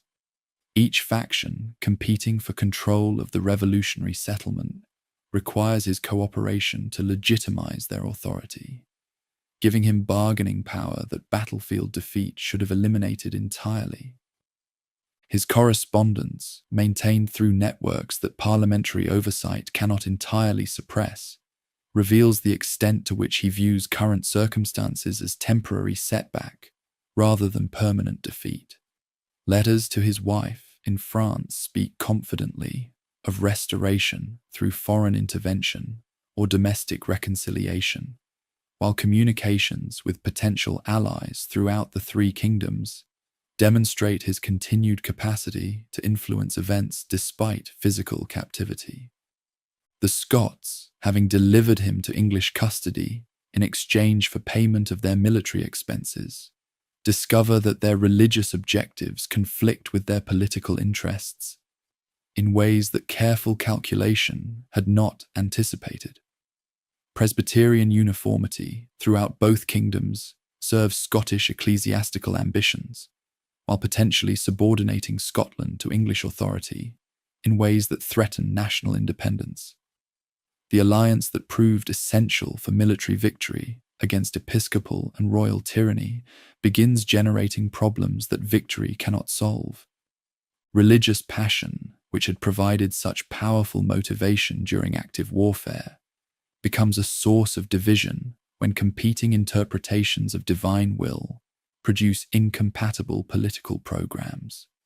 The Westminster Assembly convened to establish religious settlement for the post-war kingdom.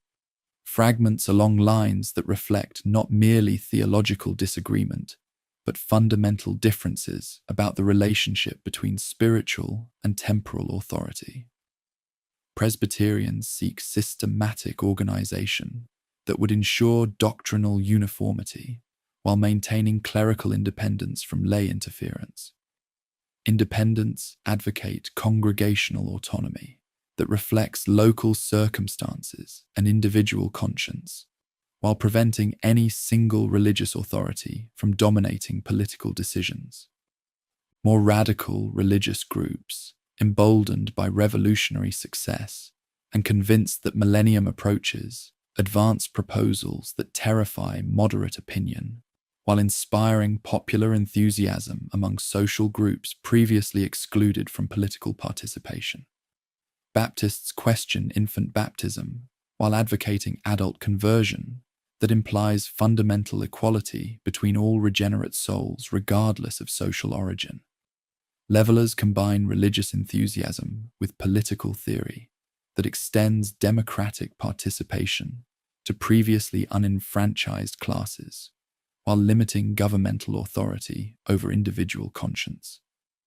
The army's political consciousness develops through practical experience of collective decision-making that transcends traditional social boundaries, creating precedents that challenge fundamental assumptions about governmental authority and social organization.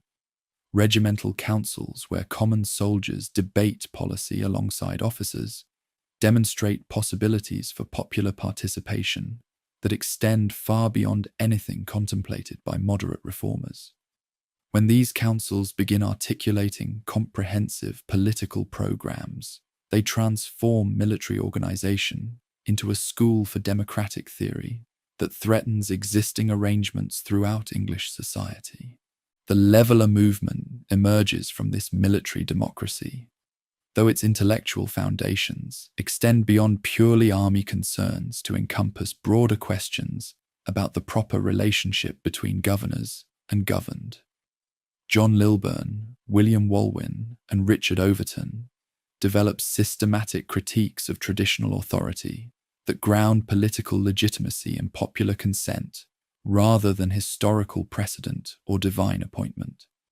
Their pamphlets circulate throughout London's apprentice communities and provincial market towns, spreading ideas that transform localized grievances into comprehensive alternatives to existing governmental structures. The Agreement of the People, presented to the army leadership in October 1647, represents the most radical democratic program yet advanced in English history. Its proposals for manhood suffrage, religious toleration, and governmental accountability to popular will extend revolutionary logic to conclusions that moderate leaders find both intellectually compelling and practically terrifying. The document demonstrates how military experience of successful cooperation between social classes has generated political theory that transcends the limited constitutional changes originally contemplated. The Putney debates, conducted throughout October and November 1647 in the parish church of that Thameside village, provide unprecedented public discussion of fundamental questions about political authority and social organization. Army officers, regimental representatives, and civilian theorists engage in philosophical arguments that would normally be confined to university disputations or private scholarly correspondence. The verbatim records of these discussions reveal the intellectual sophistication that revolutionary experience has produced among participants previously excluded from such elevated discourse. Colonel Thomas Rainsborough's declaration that the poorest he that is in England hath a life to live as the greatest he articulates democratic principles that challenge every assumption about natural hierarchy and inherited authority. His exchanges with Henry Ireton about the relationship between property ownership and political participation exposed tensions within the revolutionary coalition that military success had temporarily concealed. When common soldiers argue constitutional theory with gentlemen officers as equals, traditional deference collapses in ways that extend far beyond immediate military concerns. The debates reveal how completely revolutionary experience has transformed participants' understanding of possible relationships between authority and liberty, individual conscience and collective obligation. Arguments that would have seemed fantastical in 1640 now appear as logical extensions of principles that parliamentary resistance to royal authority had necessarily invoked. The revolution has educated its participants in political possibilities that none of them originally intended to explore, but that the logic of events has made unavoidable. Yet intellectual coherence cannot resolve practical problems created by the monarch's continued existence as a focal point for alternative arrangements that might restore traditional authority under new management. His escape from custody in November 1647 transforms theoretical debates about political legitimacy into immediate questions about physical security and military control. Though quickly recaptured and removed to Carisbrooke Castle on the Isle of Wight, the incident demonstrates his continued capacity to influence events while highlighting the army's political isolation from moderate opinion that views military interference in civilian governance as itself a form of tyranny. The engagement with Scotland, secretly negotiated during his confinement, reveals the extent to which defeat has educated him in the revolutionary arts of conspiracy and manipulation. By promising to establish Presbyterian church government throughout England in exchange for military support, he attempts to exploit religious divisions within the parliamentary coalition while securing foreign assistance for restoration.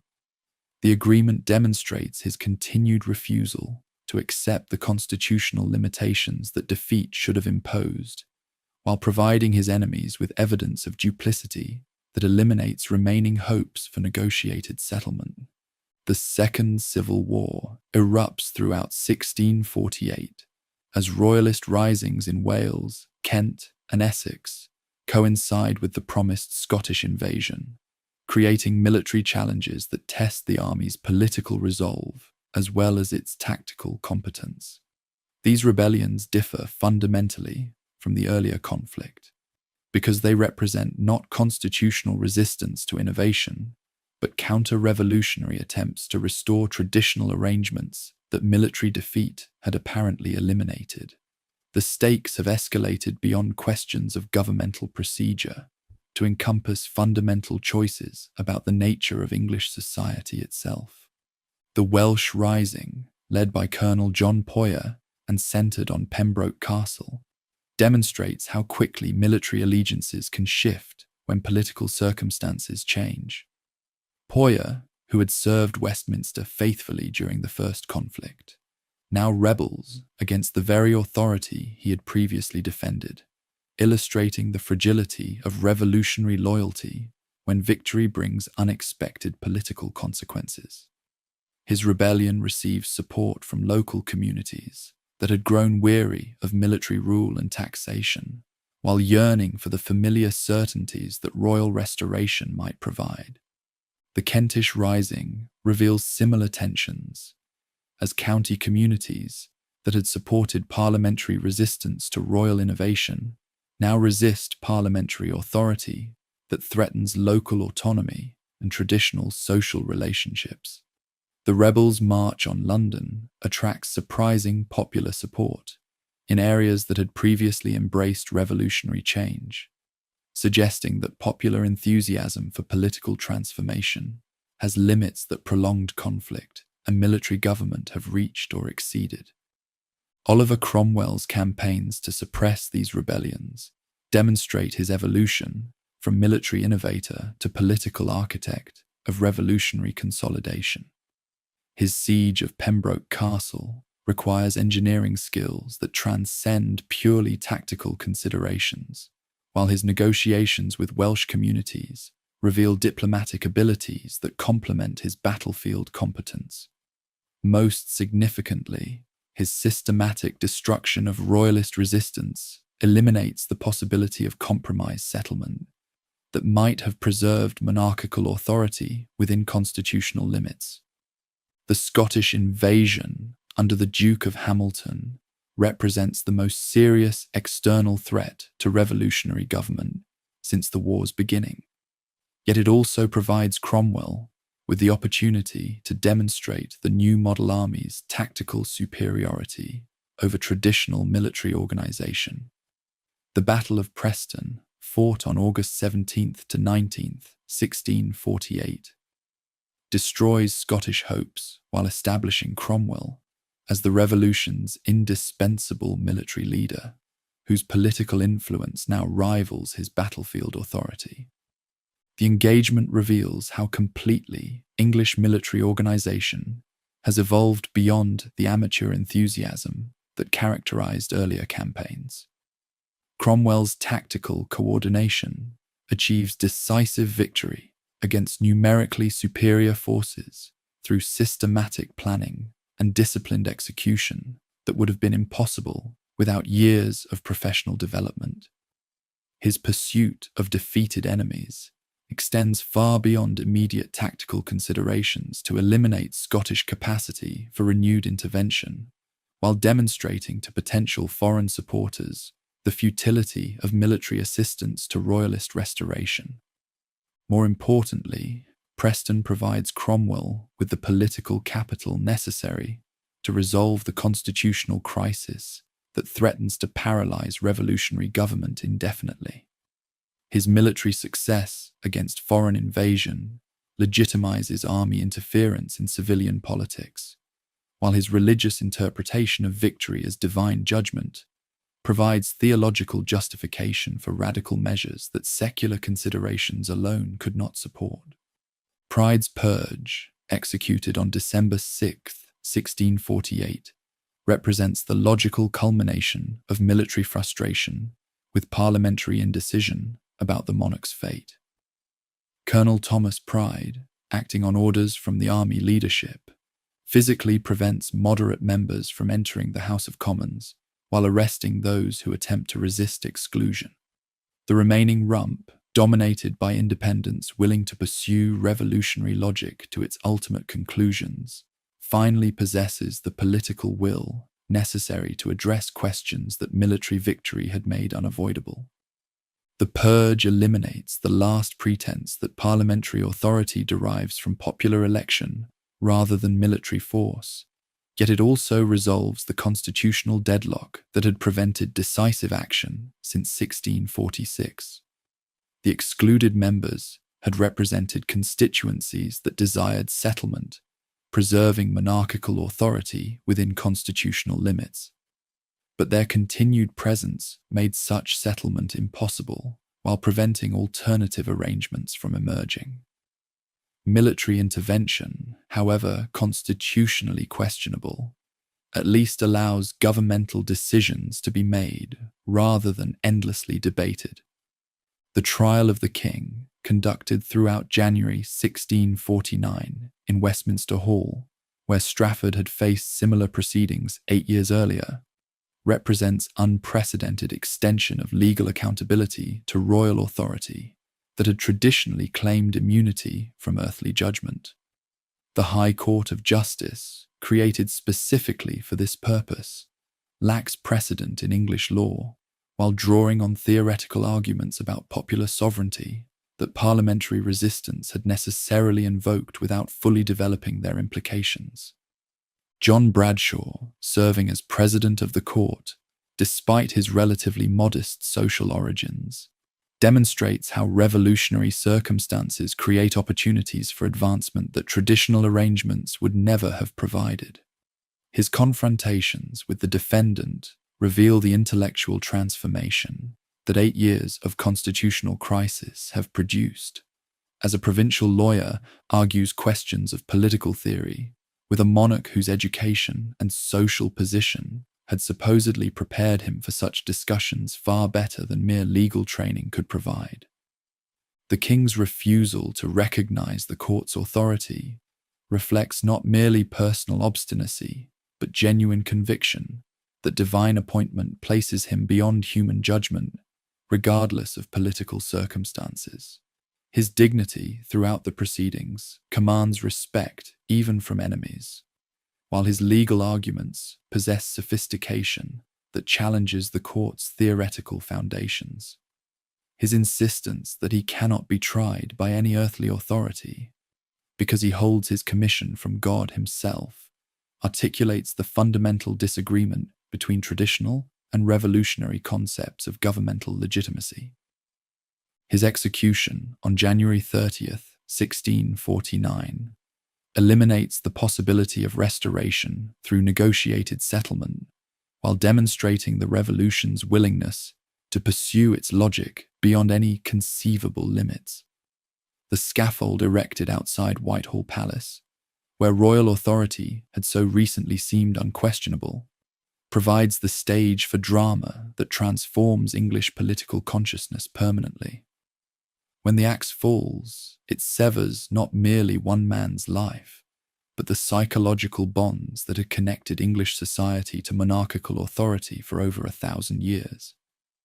The crowd's reaction, a great groan that rises from thousands of throats as the executioner displays the severed head, captures the mixture of horror and fascination that regicide produces among people who had never imagined such possibilities despite years of constitutional conflict. Foreign observers, accustomed to political violence that respects traditional forms while changing personnel, struggle to comprehend revolution that attacks the very foundations of governmental authority, rather than merely replacing incompetent rulers with more capable alternatives.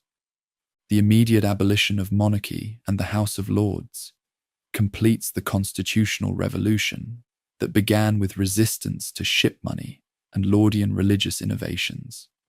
The Commonwealth, proclaimed on February 7th, 1649, represents unprecedented experiment in republican government that lacks historical precedent in English experience, while drawing on classical and contemporary examples that provide limited guidance for practical governance.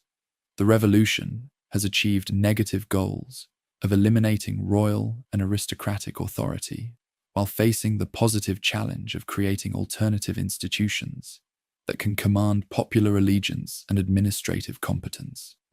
The Rump Parliament, reduced to fewer than 80 active members through purge and voluntary withdrawal, confronts enormous challenges with limited resources and questionable legitimacy.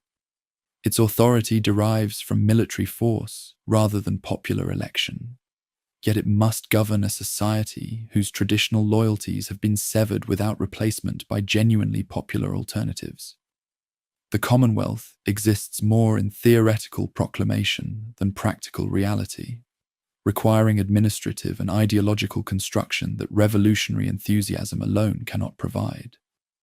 Ireland erupts in renewed rebellion as Catholic confederates, shocked by the king's execution, rally around his son's claims, while Protestant settlers, horrified by regicide, question their allegiance to a government that has murdered their lawful sovereign.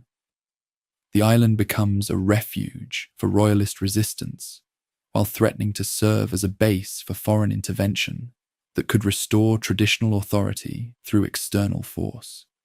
Cromwell's Irish expedition launched in August 1649, aims to eliminate this threat while demonstrating the Commonwealth's capacity for decisive military action. The massacres at Drogheda and Wexford, where Cromwell's forces show no quarter to garrisons that refuse immediate surrender, reveal the extent to which revolutionary warfare has transcended the limited violence of the earlier civil conflicts. These actions, justified by the laws of war against rebellious subjects and defended as divine judgment against Catholic idolatry, demonstrate how religious conviction can sanction brutality that purely political considerations might have restrained. They establish Cromwell's reputation for ruthless efficiency while generating hatred that will poison Anglo-Irish relations for centuries. Scotland's continued adherence to the young Charles Stuart provides another external challenge to Commonwealth authority, while testing the revolution's commitment to its own principles. The Scots' proclamation of Charles II as king throughout his dominions directly challenges republican authority while claiming to defend legitimate monarchy against usurped power. David Leslie's preparations for renewed military intervention forced the Commonwealth to choose between toleration of neighbouring monarchy and expansion of revolutionary authority beyond England's traditional boundaries. The European response to regicide ranges from horror to calculation as continental powers assess the implications of successful revolution for their own domestic arrangements.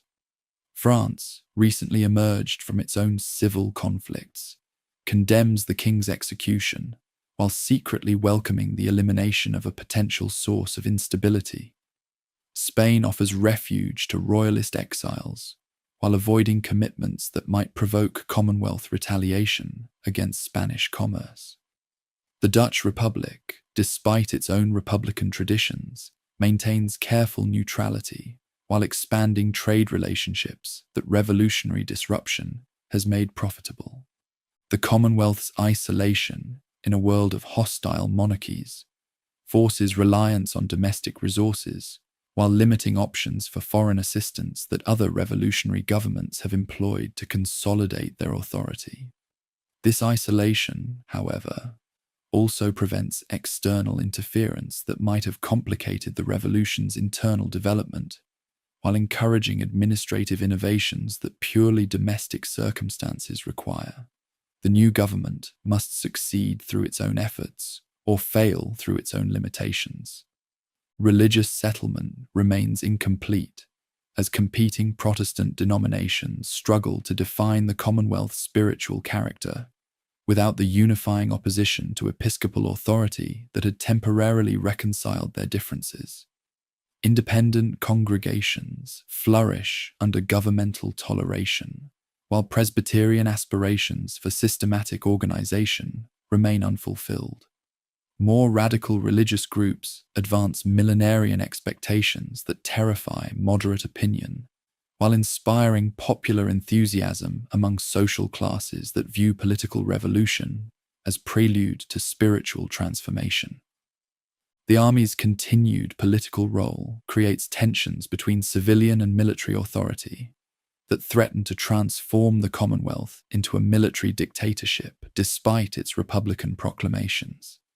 Soldiers who view themselves as instruments of divine will resist subordination to civilian authority that lacks comparable claims to religious legitimacy. Their corporate consciousness, developed through years of shared hardship and theological discussion, creates an alternative source of governmental authority that competes with parliamentary institutions while making genuine civilian control impossible to achieve. Economic challenges multiply as military expenses consume resources that peacetime taxation might have provided for constructive purposes, while trade disruption limits governmental revenues that normal commerce would have generated. The Commonwealth inherits enormous debts from the civil wars, while facing continuing military expenses that foreign threats and domestic instability require. Innovation in taxation and administration becomes essential for survival, while potentially alienating social groups whose support revolutionary government desperately needs. As 1649 concludes, the Commonwealth faces an uncertain future that its founders never clearly envisioned when they began resistance to royal innovation nearly a decade earlier. The revolution has achieved decisive military victory while creating political problems that military force cannot solve. Traditional authority has been destroyed, while alternative arrangements remain experimental and contested. The execution of the king has eliminated one source of governmental legitimacy, while failing to establish convincing replacement that commands comparable allegiance among the governed. Yet the Commonwealth also represents unprecedented achievement in human political development, proof that established authority can be successfully challenged, that governmental arrangements can be fundamentally altered through popular action, and that new institutions can emerge from revolutionary destruction of traditional forms. Whatever its ultimate fate, the English Republic has demonstrated possibilities for human freedom that will inspire future generations long after immediate circumstances have changed beyond recognition. The broken peace has led to regicide, regicide to republic, and republic to uncertainty that makes prediction impossible while making hope essential. The revolution continues, gathering momentum toward destinations that none of its original architects imagined, but that the logic of events has made unavoidable. England enters the 1650s as a commonwealth without precedent, sustained by conviction that human beings can create better arrangements than history has provided, while haunted by doubts about whether revolutionary enthusiasm can substitute for traditional loyalties that gave stability to less perfect but more familiar governmental forms. The English Republic enters its first spring like a newborn thrust into a hostile world, gasping for breath while enemies circle with predatory patience. February's proclamation that the people are, under God, the original of all just power, sounds magnificent in Westminster Hall, yet beyond London's boundaries, the Commonwealth confronts realities that constitutional theory cannot address. Three kingdoms lie fractured by a decade of warfare, their traditional loyalties severed, but their alternative allegiances uncertain. The task before the Rump Parliament exceeds anything attempted in European history, creating legitimate government from revolutionary destruction while maintaining power against foreign enemies and domestic opponents who view regicide as an unforgivable crime against divine order. Ireland bleeds like an open wound that threatens to poison the entire Republican experiment. The Confederate Catholics, horrified by their anointed sovereign's execution, rally around his son's claims, while English Protestant settlers question their allegiance to a government that has murdered their lawful king. From Ulster to Munster, castle garrisons declare for the young exile, while royalist agents promise foreign intervention that might restore traditional authority throughout the three kingdoms. The island becomes both refuge for counter-revolutionary forces and potential launching point for invasions that could strangle the infant republic in its cradle. Oliver Cromwell accepts command of the Irish expedition with characteristic blend of practical calculation and religious conviction, understanding that military necessity serves divine purposes while advancing his own political fortunes. His preparations reveal the systematic approach that has made him indispensable to revolutionary survival. Careful recruitment, adequate supply, and theological motivation that transforms brutal warfare into cosmic struggle between godly reformation and satanic reaction. The Lord General who sails from Milford Haven in August 1649 carries more than military commission. He bears the Commonwealth's hopes for demonstrating that Republican government possesses the strength to defend itself against all enemies. The siege of Drogheda unfolds with mathematical precision that conceals its psychological impact on participants and observers throughout Europe. Cromwell's demand for immediate surrender receives contemptuous refusal from Sir Arthur Aston, the royalist governor who believes stone walls and foreign reinforcements will preserve his position until circumstances change. The subsequent assault demonstrates how completely English military organisation has evolved beyond the amateur enthusiasm of 1642. A systematic artillery bombardment creates breaches that disciplined infantry exploits with coordination that professional armies might envy.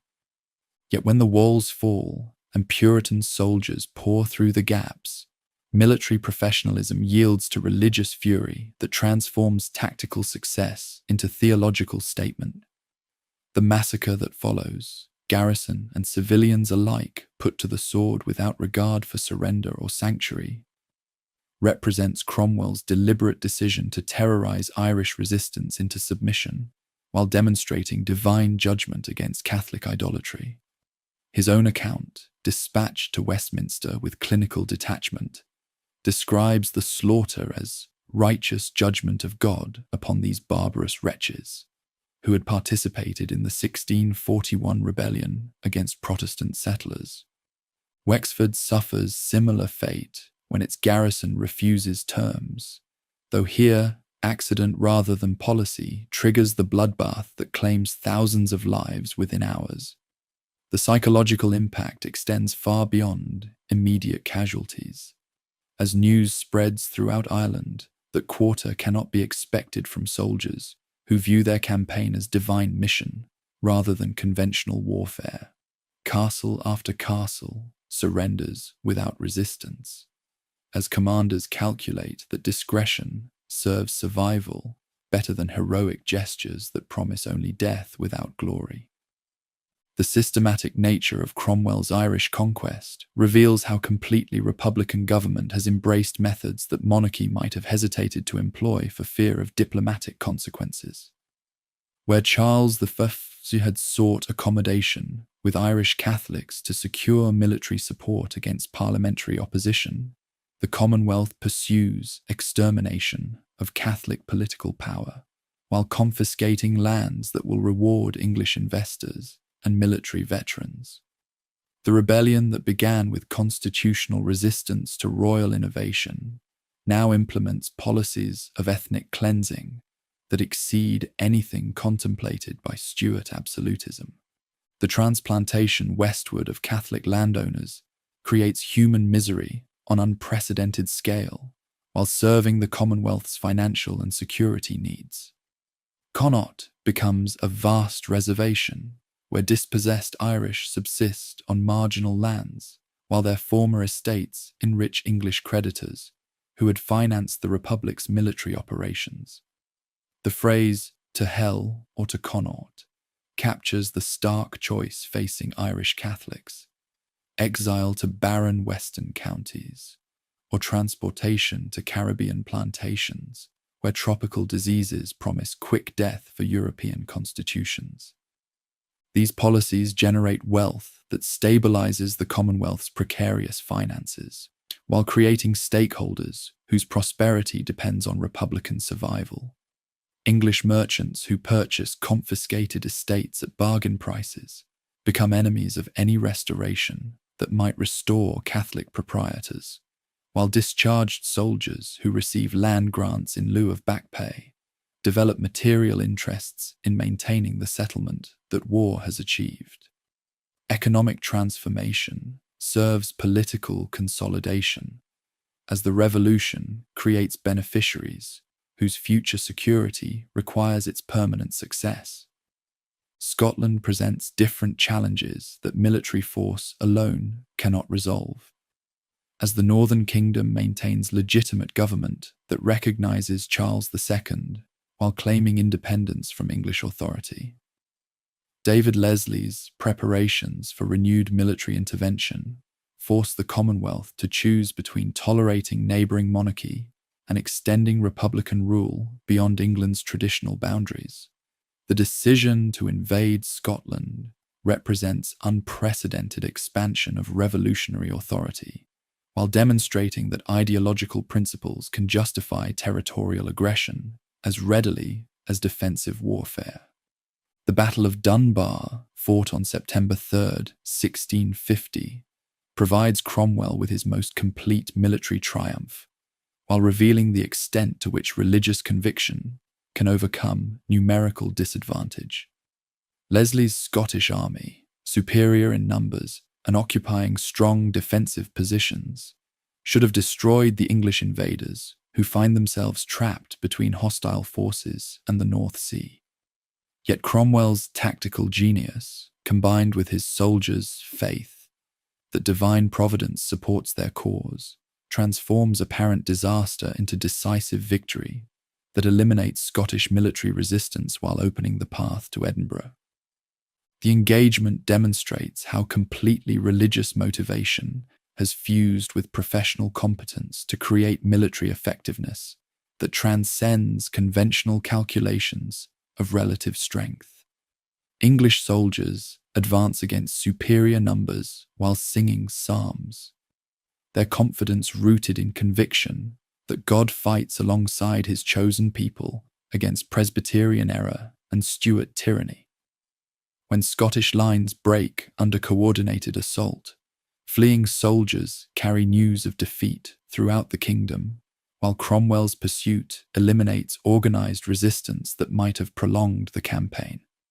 Charles II's Scottish adventure, culminating in his coronation at Scone on January 1st, 1651, represents desperate attempt to restore monarchical authority through alliance with former enemies who had opposed his father's religious policies.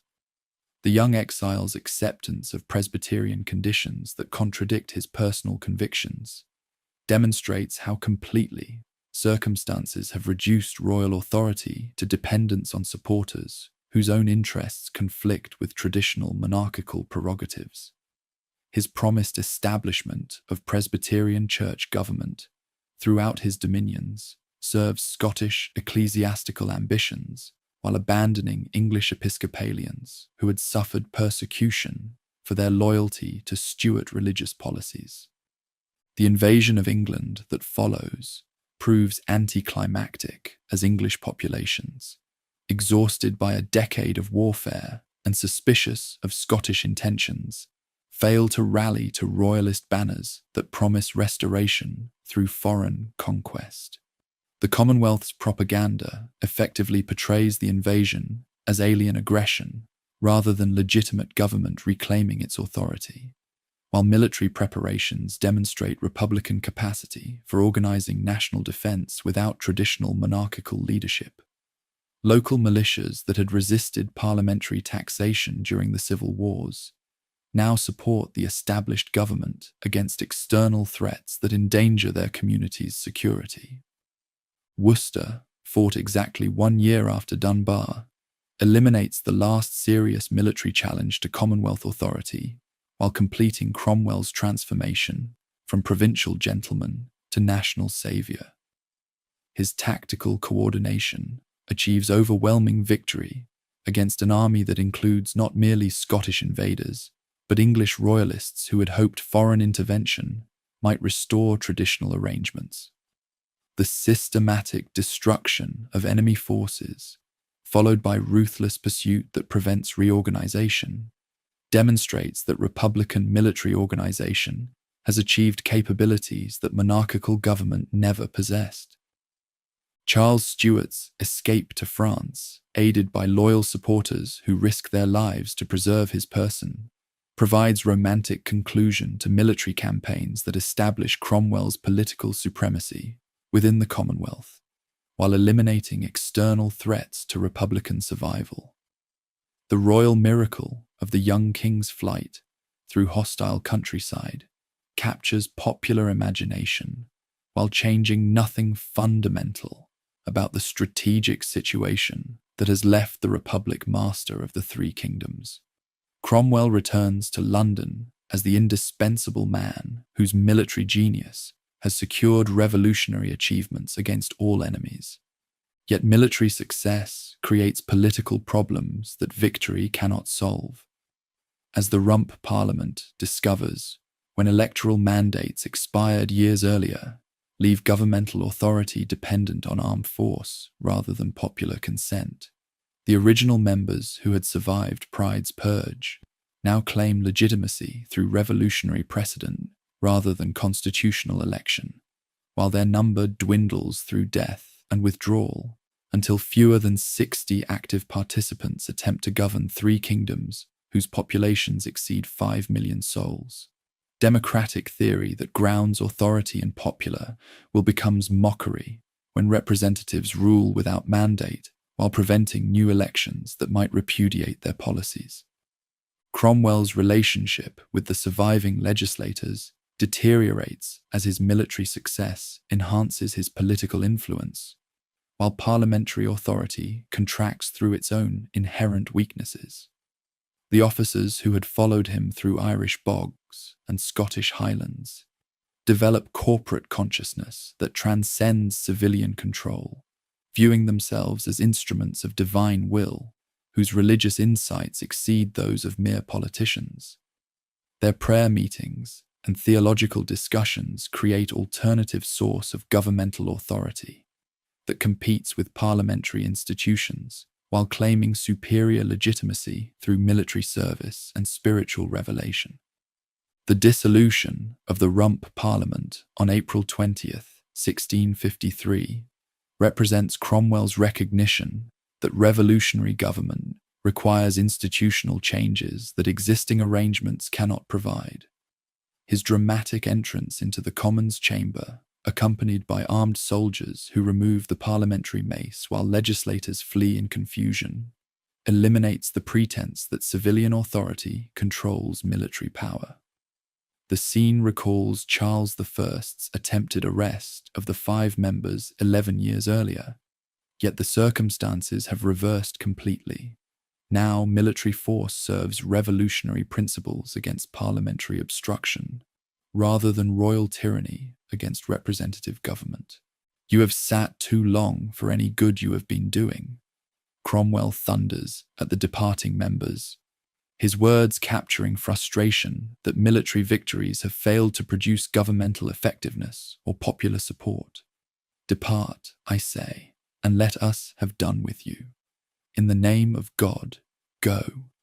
The dissolution eliminates the last institutional link to the Parliament that had initiated resistance to royal authority in 1640, completing the transformation of constitutional opposition into military dictatorship that depends entirely on one man's authority and charisma.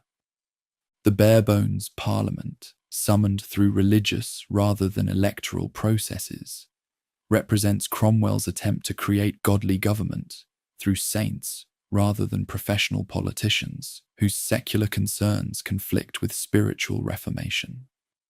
The 140 members, nominated by independent congregations throughout the 3 kingdoms, include Leatherseller Praise God Barebone, whose name provides popular designation for an assembly that contemporary critics mockingly call the Parliament of Saints. Their deliberations reveal both the sincerity of Puritan Reformation and its practical limitations when religious enthusiasm confronts administrative necessity. The nominated assembly's radical proposals, abolition of tithes, reform of legal procedures, simplification of governmental machinery, demonstrate how completely military victory has educated ordinary citizens in political possibilities that traditional arrangements had discouraged. Merchants and farmers, who had never aspired to national influence, now debate constitutional questions with sophistication that university education might not have provided, their insights sharpened by practical experience of successful resistance to established authority. Yet their religious convictions, however admirable in personal conduct, prove inadequate guides for governmental policy that requires compromise between competing interests and accommodation with social realities that spiritual reformation cannot immediately transform.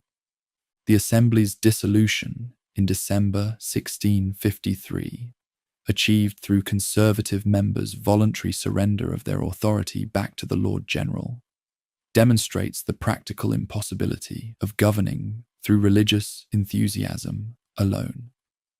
Cromwell accepts their resignation with apparent reluctance that masks his recognition that effective government requires institutional arrangements that transcend individual virtue or collective piety. The experiment in godly rule through saints has failed, not because its participants lack dedication, but because complex societies require administrative competence that religious conviction alone cannot provide. The instrument of government, drafted by military officers and civilian administrators who understand the practical requirements of effective governance, creates the protectorate that will define English government for the remainder of the Republican period. Oliver Cromwell becomes Lord Protector with executive authority that resembles monarchical power, while lacking traditional legitimacy that hereditary succession provides. The Constitution attempts to balance military necessity with civilian participation, religious reformation with practical administration, revolutionary principles with governmental effectiveness. The new arrangements satisfy no faction completely, while providing framework for governance that transcends the personal authority of individual leaders. Triennial parliaments will limit protectoral power, while ensuring popular participation in governmental decisions. Yet electoral qualifications that exclude the poorest citizens demonstrate the revolution's retreat from democratic experiments that had proven socially dangerous. Religious toleration protects Protestant diversity while maintaining restrictions on Catholic worship that reflect both theological conviction and political calculation about potential threats to Republican security. Cromwell's personal rule as Lord Protector reveals the tensions between revolutionary principles and practical governance that no constitutional arrangement can entirely resolve.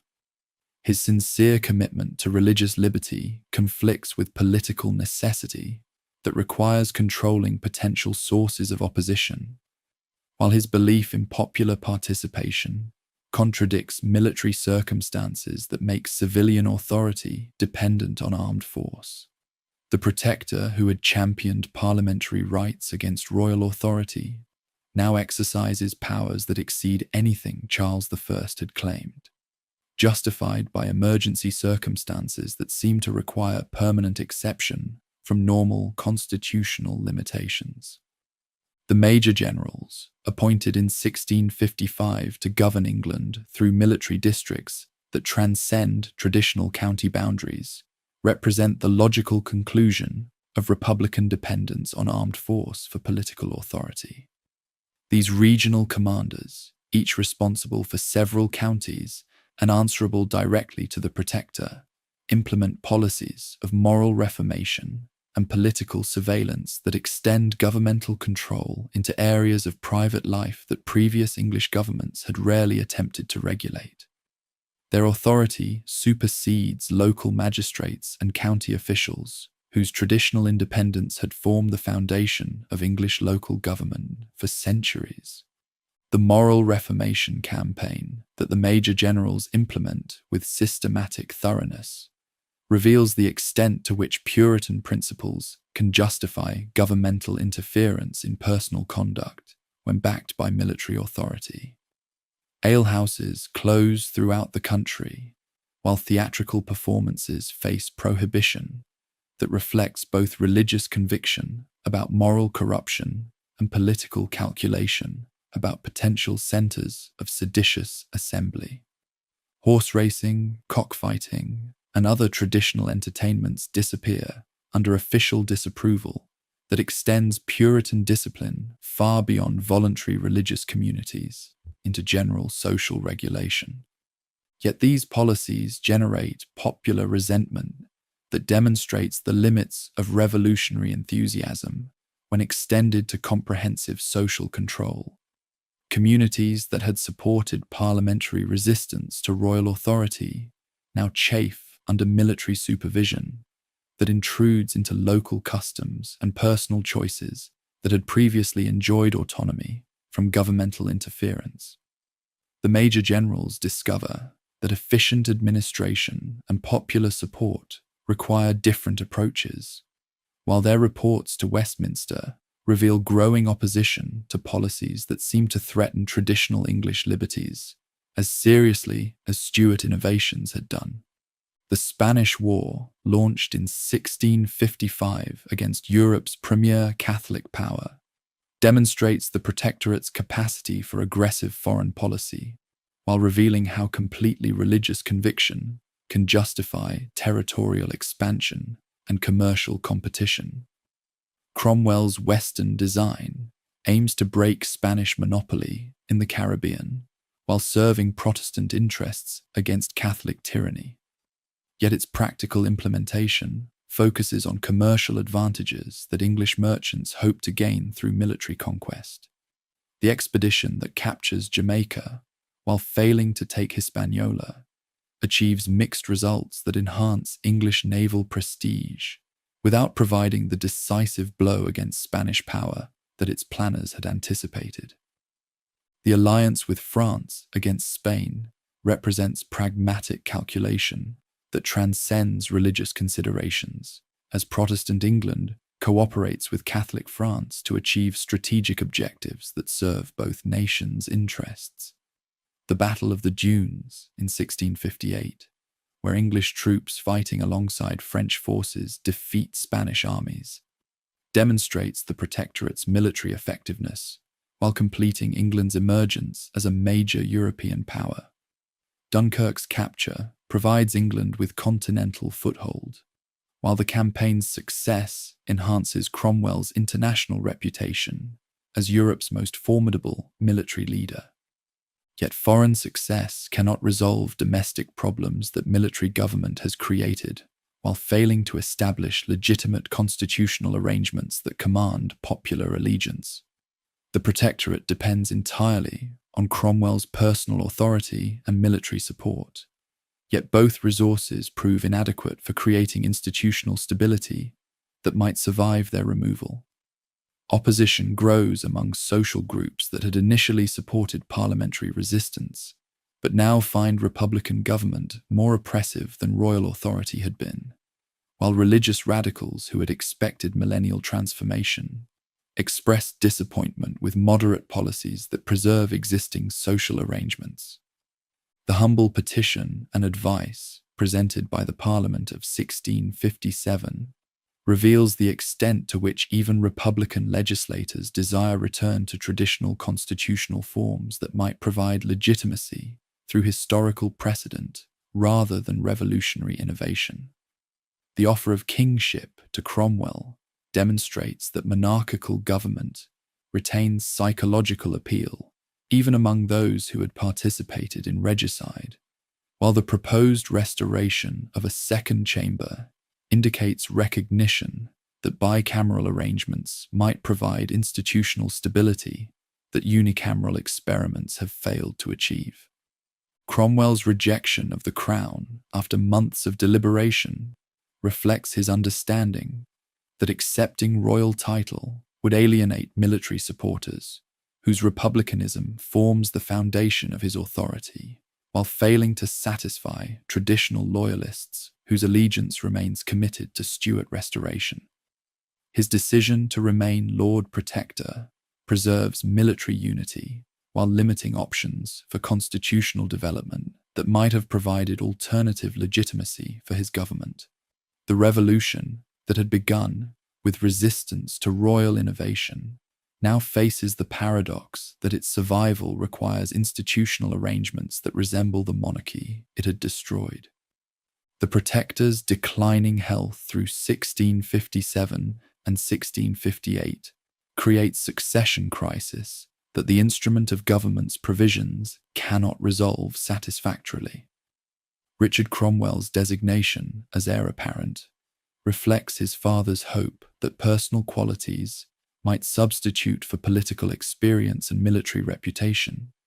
Yet the younger man lacks both the religious authority and the martial prestige that had made his father indispensable to Republican survival.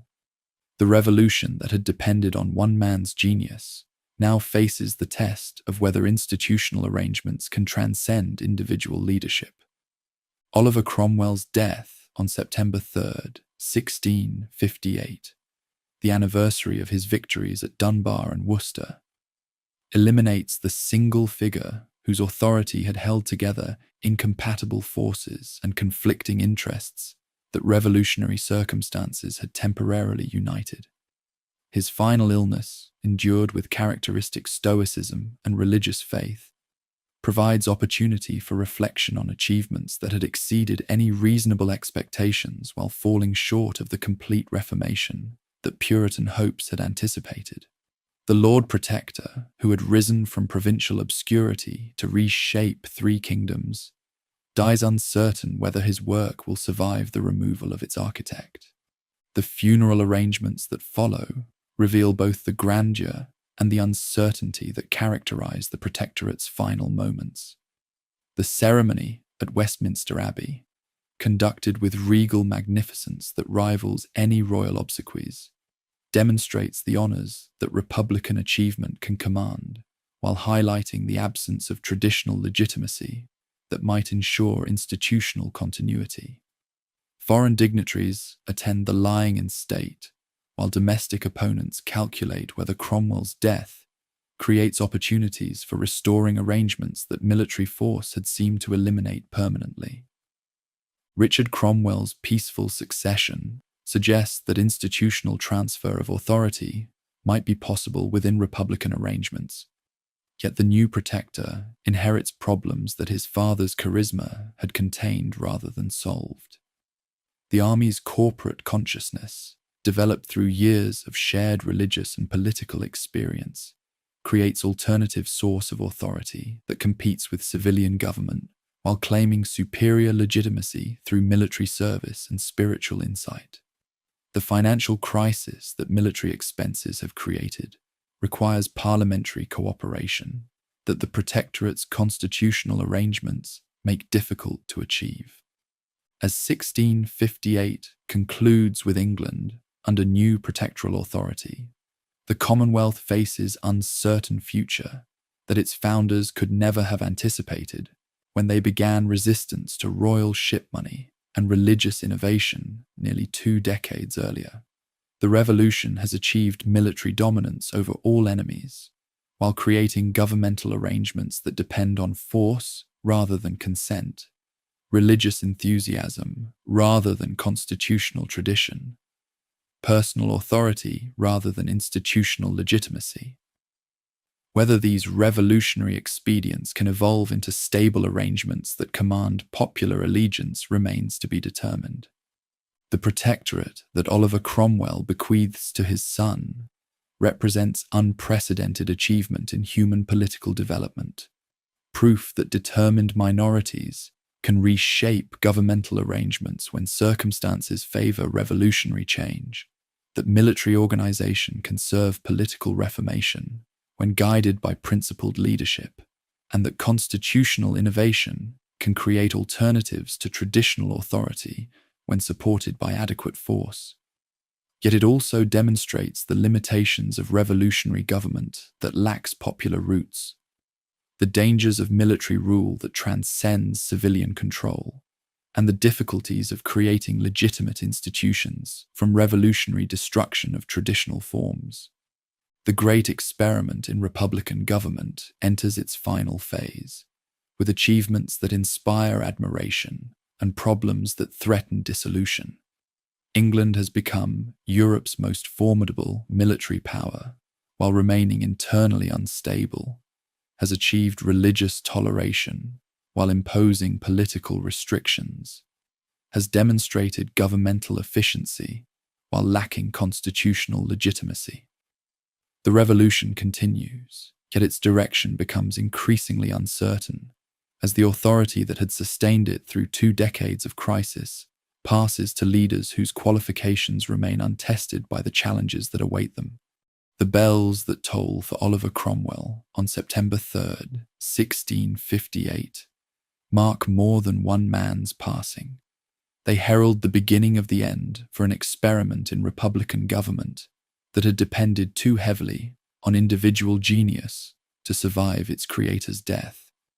Richard Cromwell receives the protectoral authority with all the ceremonial dignity that his father's achievements have earned. Yet the quiet scholar who inherits power lacks both the military reputation and the religious charisma that had made the previous protector indispensable to revolutionary survival. The younger man possesses many admirable qualities: moderation, learning, personal integrity, but none of the extraordinary characteristics that desperate circumstances require. England watches with collective uncertainty as Tumbledown Dick, as his critics mockingly call him, attempts to govern three kingdoms whose stability had rested entirely on his father's formidable personality. The new protector brings no military experience to guide decisions about army organization, no theological authority to resolve religious disputes, and no political base beyond his inherited position. His appointment reflects hereditary succession rather than demonstrated competence, violating the meritocratic principles that had elevated his father from provincial obscurity to national leadership, while creating precedent that resembles the monarchical arrangements the Revolution had supposedly eliminated. The army that had followed Oliver through Irish bogs and Scottish highlands views Richard with barely concealed contempt, understanding that their corporate identity transcends any individual's authority, while their political consciousness has evolved far beyond simple obedience to inherited command. These veteran soldiers have participated in regicide, conquered kingdoms, and reshaped three nations according to their vision of godly reformation. They cannot easily accept subordination to a civilian whose only qualification derives from biological accident rather than proven service to the revolutionary cause. Major General John Lambert emerges as the most formidable challenger to protectoral authority. His military reputation earned through years of professional service, while his political ambitions encompass radical changes that Richard's moderate temperament cannot accommodate.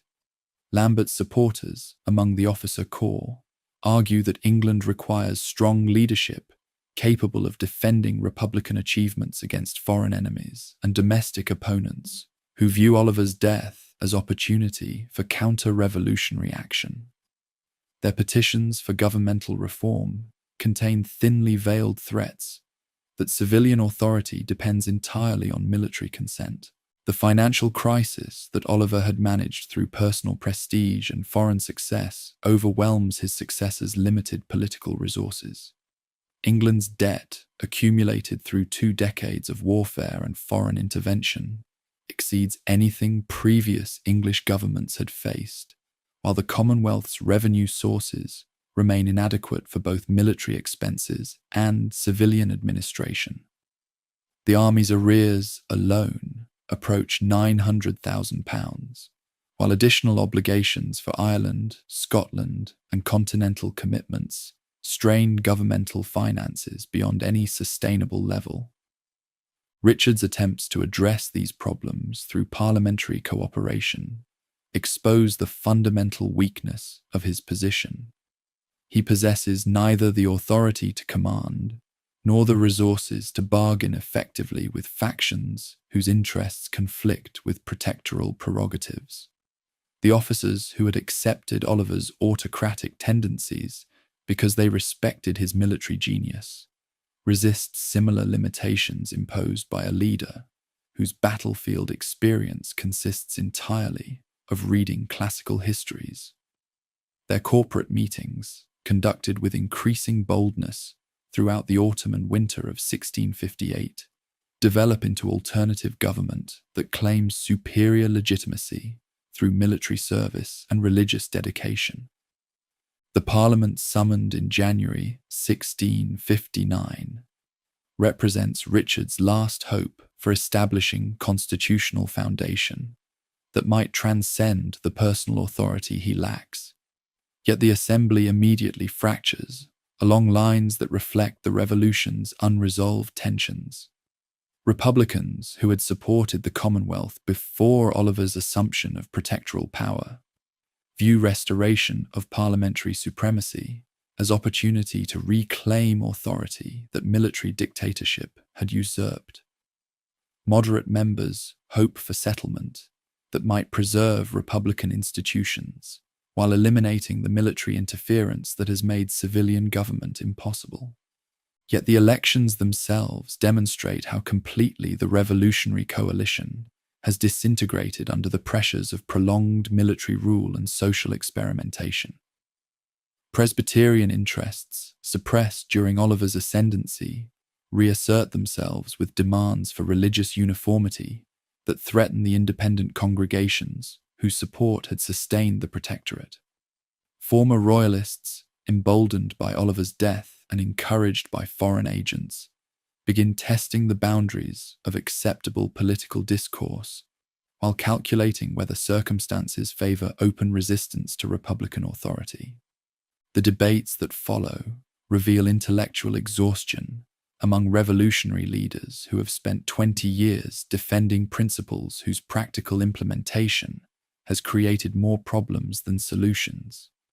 The same constitutional questions that had paralyzed the Rump Parliament resurface with added urgency. How can Republican government achieve legitimacy without popular mandate?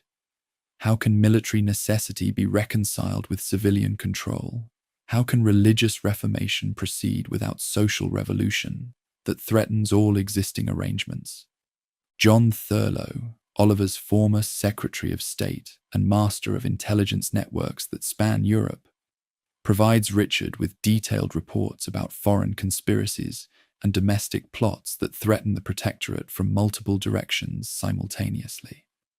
The Spanish court harbors English exiles, who coordinate with domestic agents, while French diplomats calculate whether supporting Charles Stuart serves their interests better than maintaining relations with an increasingly unstable English republic.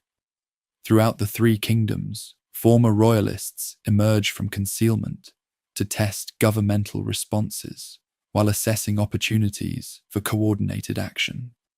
The young Charles, maturing in continental exile while observing English developments with increasing hope, has learned political lessons that his father's rigid principles had prevented him from mastering.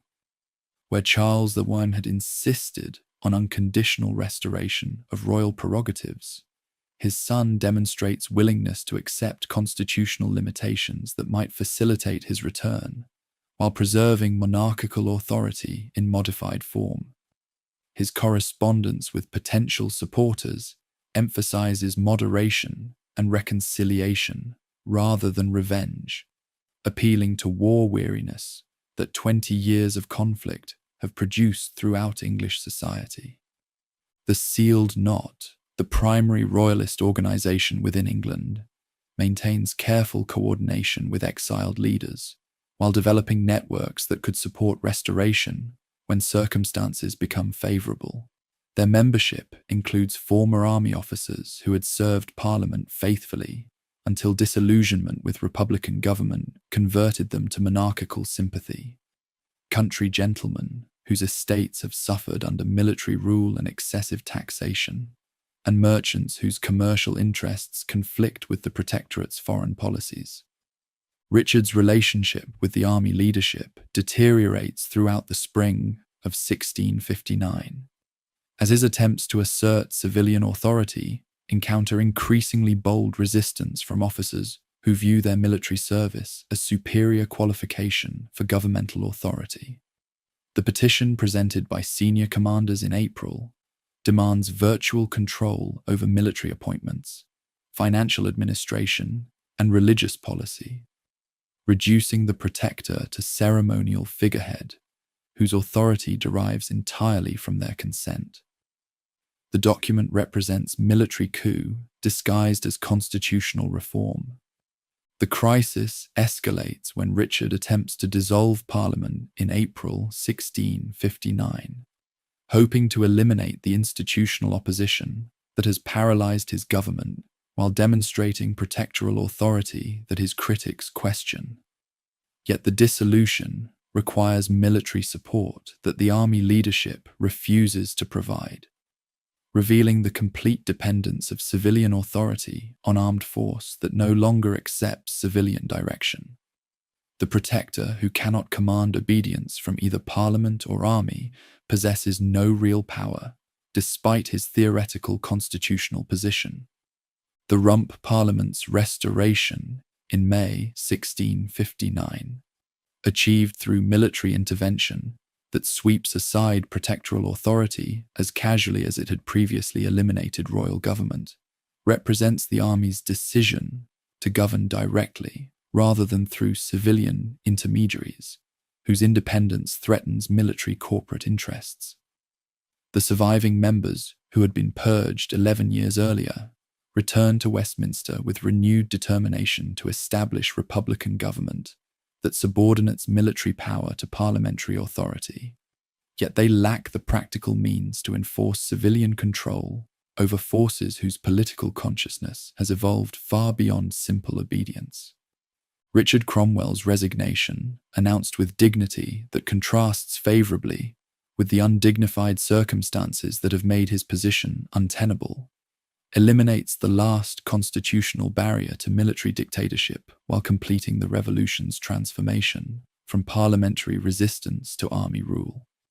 His retirement to private life, pursued with the scholarly interests that had always attracted him more than political power, provides symbolic conclusion to the hereditary succession experiment that had violated republican principles while failing to achieve monarchical stability.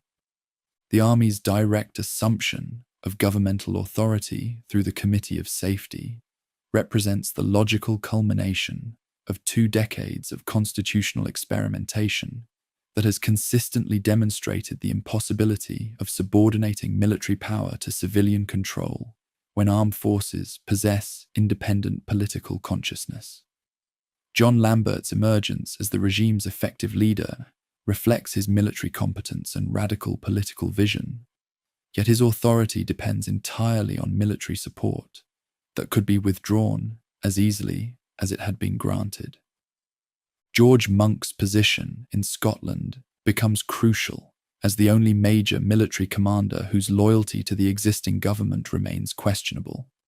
His Army of Scotland, disciplined through years of occupation duty and relatively isolated from the political ferment affecting English garrisons, possesses both the unity and the strength necessary to determine the outcome of any civil conflict. Monk himself, a professional soldier whose career had begun under royal authority before circumstances converted him to parliamentary service, maintains careful neutrality while assessing which course serves both his personal interests and his nation's welfare. The correspondence between London and Edinburgh reveals the extent to which governmental authority has fragmented among competing factions whose mutual suspicions prevent effective coordination against external threats or domestic opposition. Lambert's supporters in England demand Monk's submission to the Committee of Safety, while threatening military action if he refuses compliance. Monk's responses maintain formal correctness while avoiding commitments that might compromise his freedom of action when circumstances clarify. Economic collapse accelerates as political uncertainty undermines commercial confidence, while military expenses consume resources that productive activity might have generated. London merchants who had initially supported parliamentary resistance now question whether republican government can provide the stability that profitable trade requires. Tax collection becomes increasingly difficult as local authorities refuse cooperation with a government whose legitimacy derives entirely from military force, while foreign creditors demand payment of obligations that the Commonwealth lacks resources to honour. Religious radicalism flourishes in the absence of effective governmental control, as sectarian groups that had been restrained during Oliver's rule now advance millenarian expectations that terrify moderate opinion. Fifth monarchists proclaim the imminent establishment of Christ's kingdom on earth, while demanding immediate implementation of Mosaic law that would eliminate existing legal and social arrangements entirely. Quakers, Baptists, and other separatist congregations multiply throughout the country, their democratic practices in spiritual matters encouraging similar experiments in secular governance that challenge traditional authority at every level. The winter of 1659 to 1660 brings England to the edge of complete governmental collapse, as competing authorities claim legitimacy while lacking practical means to enforce their decisions beyond the immediate reach of their military supporters. Regional commanders pursue independent policies that serve local interests rather than national coordination, while foreign observers calculate whether English weakness creates opportunities for territorial expansion or commercial advantage that aggressive action might secure. Monk's decision to march south from Scotland in January 1660 represents the crucial moment when personal choice determines national destiny. His army of Scotland crosses the border with systematic discipline that demonstrates professional competence while maintaining political neutrality that prevents premature commitment to any particular constitutional settlement. The general's proclamations emphasize restoration of parliamentary authority and constitutional government without specifying whether these objectives require republican or monarchical arrangements. The march toward London becomes a triumph of military organization over political chaos as Monk's forces advance through countryside that welcomes any authority capable of imposing order on the anarchy that competitive governments have created. Local magistrates who had withdrawn from public service rather than serve illegitimate authority emerged to offer cooperation with commanders whose professional competence promises effective administration regardless of their ultimate political objectives. Lambert's attempt to oppose Monk's advance collapses when his own forces, unpaid and demoralized by years of political uncertainty, desert rather than fight fellow soldiers whose only apparent crime consists of demanding legitimate government. The confrontation that might have precipitated another civil war dissolves into negotiation as officers on both sides recognize their common interest in preventing further military conflict that would benefit only foreign enemies and domestic opponents of all governmental authority. Monk's entrance into London in February 1660 eliminates the last military obstacle to constitutional settlement, while demonstrating that professional soldiers can subordinate personal ambition to national necessity when circumstances require decisive action. His careful negotiations with surviving parliamentary leaders, army commanders, and civilian authorities reveal diplomatic skills that complement his military reputation, while suggesting that effective government requires leaders capable of transcending factional loyalties that had paralyzed previous administrations. The restoration of the Long Parliament, achieved through Monk's insistence that constitutional legitimacy requires readmission of members excluded by Pride's Purge 12 years earlier, creates the political framework necessary for legal resolution of the governmental crisis. The returning members bring with them not merely individual grievances, but collective memory of the constitutional principles that had justified resistance to royal authority before military necessity had transformed parliamentary opposition into republican revolution. Yet the constitutional questions that had triggered the original crisis remained fundamentally unresolved despite 2 decades of military and political experimentation. The relationship between executive and legislative authority, the proper limits of religious toleration, the balance between individual liberty and collective security, the distribution of political power among different social classes, all await decisions that restored parliamentary government must address, while accommodating interests that revolutionary experience has created or transformed.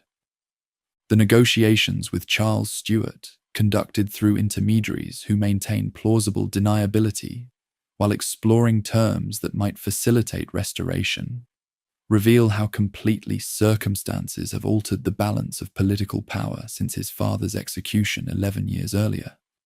The young king's willingness to accept constitutional limitations that his predecessor had rejected reflects both personal pragmatism and political education that exile has provided, while revolutionary government has discredited itself through internal conflicts and administrative failures.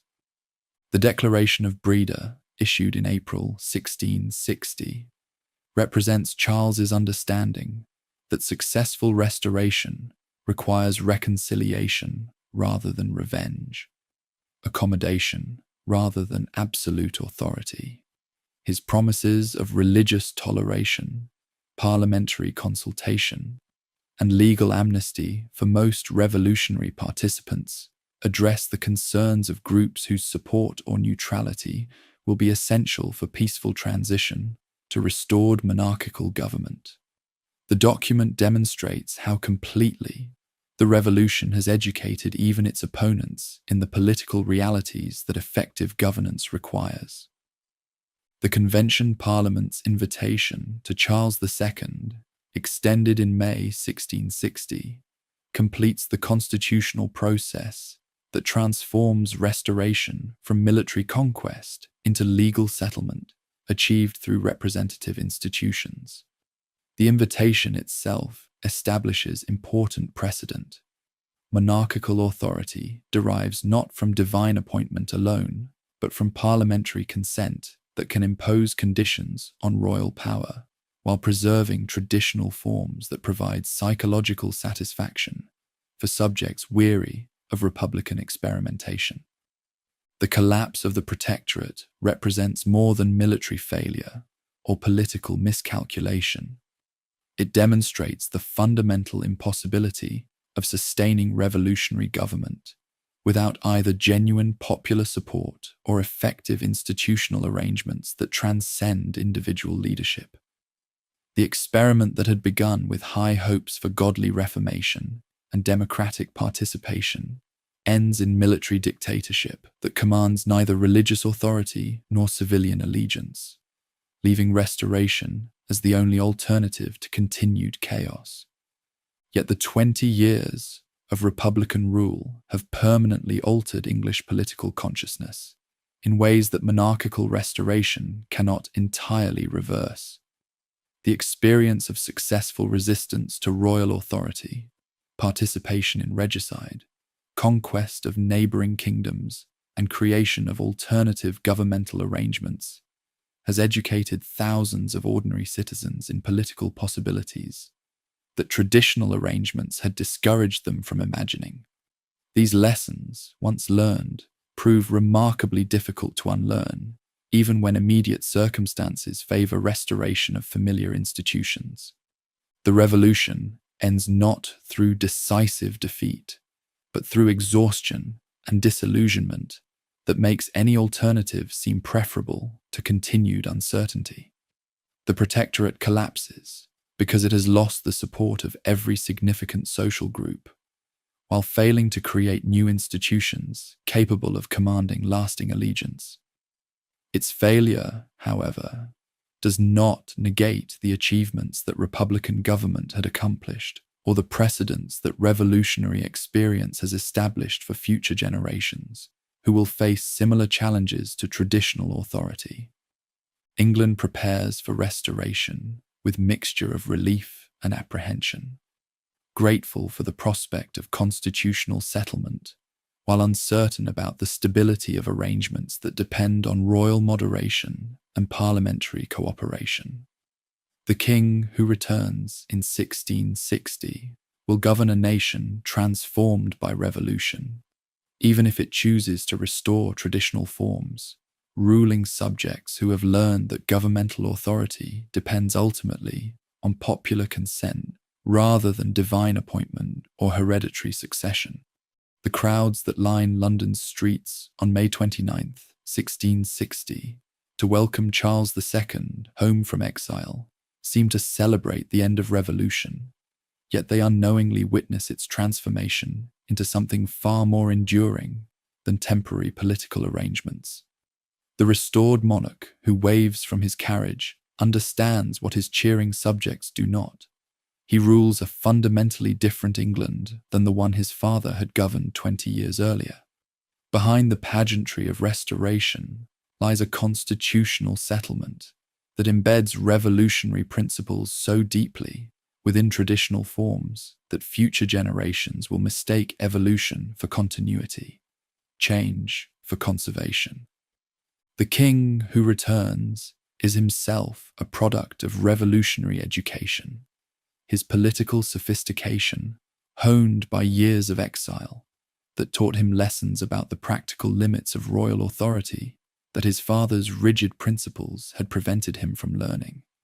Where Charles I had insisted on divine right that brooked no earthly limitation, Charles II accepts parliamentary partnership that preserves monarchical dignity while acknowledging legislative supremacy in matters of taxation and law.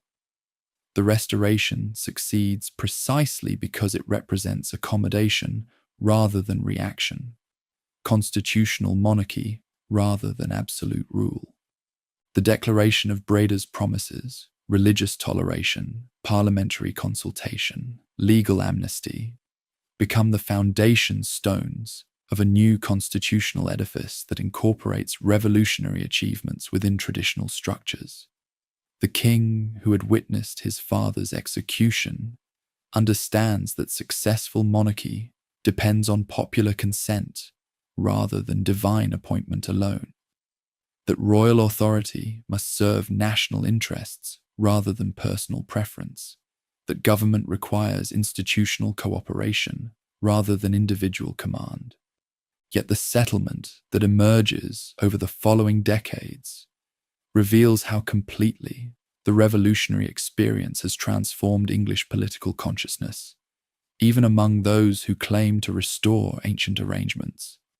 The Cavalier Parliament that assembles in 1661 speaks the language of traditional loyalty while implementing policies that would have horrified pre-war royalists. Members who denounce republican innovation nevertheless insist on parliamentary control over taxation, legislative oversight of executive actions, and institutional independence that makes royal government accountable to representative authority. The religious settlement demonstrates similar transformation disguised as restoration. The Church of England that re-emerges in 1662 bears little resemblance to the episcopal hierarchy that Archbishop Laud had attempted to impose during the 1630s. The Clarendon Code, despite its harsh provisions against nonconformist worship, implicitly acknowledges the religious pluralism that revolutionary toleration had created while establishing boundaries that contain rather than eliminate Protestant diversity. The very act of legislating religious uniformity admits governmental limitation that pre-war authorities had claimed to transcend. More significantly, the thousands of Puritan ministers ejected from their livings in 1662 do not simply disappear, but create alternative religious communities that embody democratic principles learned during the revolutionary decades. Independent congregations, Baptist assemblies, and Quaker meetings develop patterns of worship and governance that emphasize individual conscience and collective decision-making over hierarchical authority and prescribed ritual. These religious experiments preserve revolutionary insights about human equality and popular participation that political restoration has temporarily suppressed. The economic transformation proves equally irreversible, despite attempts to restore traditional commercial arrangements. The merchants who had financed parliamentary armies, the landowners who had purchased confiscated estates, the manufacturers who had supplied republican forces, all retained their positions while adapting to monarchical governance that cannot eliminate the social changes that warfare and revolution have created. The commercial networks developed during the Commonwealth period continue operating under royal authority, demonstrating that economic relationships transcend particular political arrangements. The Navigation Acts, first implemented by the Republican government and continued under Restoration, reveal how revolutionary policies become permanent features of English governance when they serve national interests that transcend partisan considerations. The Commonwealth's aggressive pursuit of commercial advantage through state power establishes precedents that monarchical government adopts and extends, transforming England into a commercial empire whose expansion depends on methods that Cromwell's regime had pioneered. The military changes prove perhaps most significant for England's future development. The professional army that had emerged from civil war fighting does not simply disband, but evolves into the foundation of English military power that will dominate European battlefields for the next century. The tactical innovations, organizational methods, and strategic thinking developed during the revolutionary period become permanent features of English military culture, while the officer corps that had learned warfare through Republican service continues serving under royal authority. The constitutional precedents established during 20 years of political experimentation cannot be erased, despite Restoration rhetoric that emphasizes continuity with pre-war arrangements. The principle that taxation requires parliamentary consent, firmly established through revolutionary resistance and Republican practice, becomes so fundamental to English governance that future monarchs never seriously challenge it. The idea that executive authority must operate within legal limitations, demonstrated through Cromwell's own submission to constitutional constraints, provides the foundation for limited government that absolute monarchy cannot restore. The social transformation proves equally durable, as the revolutionary decades have educated ordinary citizens in political possibilities that traditional deference had discouraged them from imagining. Yeoman farmers who had served in parliamentary armies retain their understanding that governmental authority depends on popular consent rather than inherited status. Artisans and merchants who had participated in radical religious congregations continue applying democratic principles to secular relationships, despite official disapproval of revolutionary enthusiasm. The intellectual revolution spreads far beyond England's boundaries, as continental observers struggle to understand the implications of successful resistance to absolute monarchy. The regicide that had shocked European courts demonstrates that even the most sacred traditional authorities can be challenged when they fail to serve the interests of those they claim to govern. Republican government, despite its ultimate failure, proves that alternative political arrangements remain possible when circumstances favor fundamental change. John Milton's political writings, composed during the revolutionary decades, provide theoretical justification for popular sovereignty and individual liberty that future generations will invoke when confronting similar challenges to established authority. His arguments about the relationship between governors and governed, the proper limits of governmental power, and the right of resistance to tyrannical rule become part of the intellectual arsenal that later revolutionaries will employ against their own oppressive governments.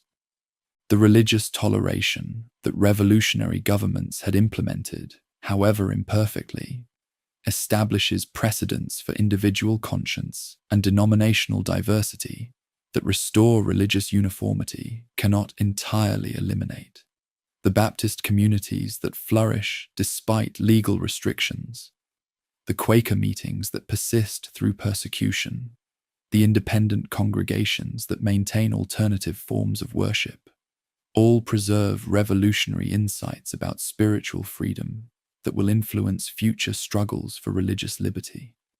The democratic experiments conducted in army councils and radical congregations provide practical experience of popular participation that traditional hierarchies cannot entirely suppress.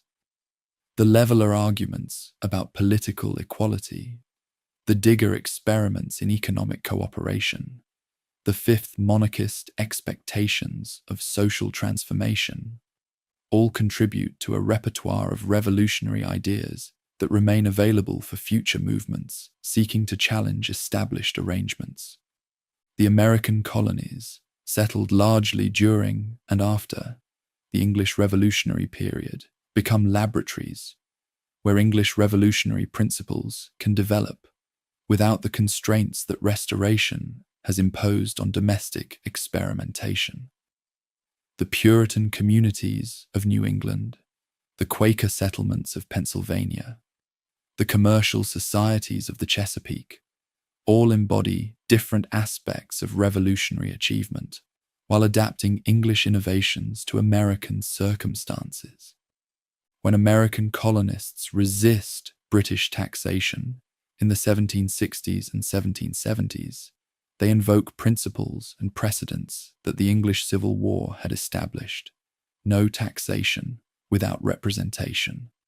The right of resistance to tyrannical government. The sovereignty of representative assemblies over executive authority. The arguments that justify American independence draw heavily on theoretical foundations that English revolutionaries had developed during their own struggles against arbitrary power. The French Revolution of 1789 explicitly acknowledges its debt to English precedents, while attempting to carry revolutionary logic further than English circumstances had permitted. The execution of Louis XVI consciously follows the example of Charles V's regicide, while the establishment of republican government draws on both the theoretical arguments and practical experience that English revolutionaries had provided. The rights of man that French revolutionaries proclaim echo the natural law arguments that English levelers had advanced during the Putney debates. Yet the French experience also demonstrates the limitations and dangers that English revolutionary history had revealed.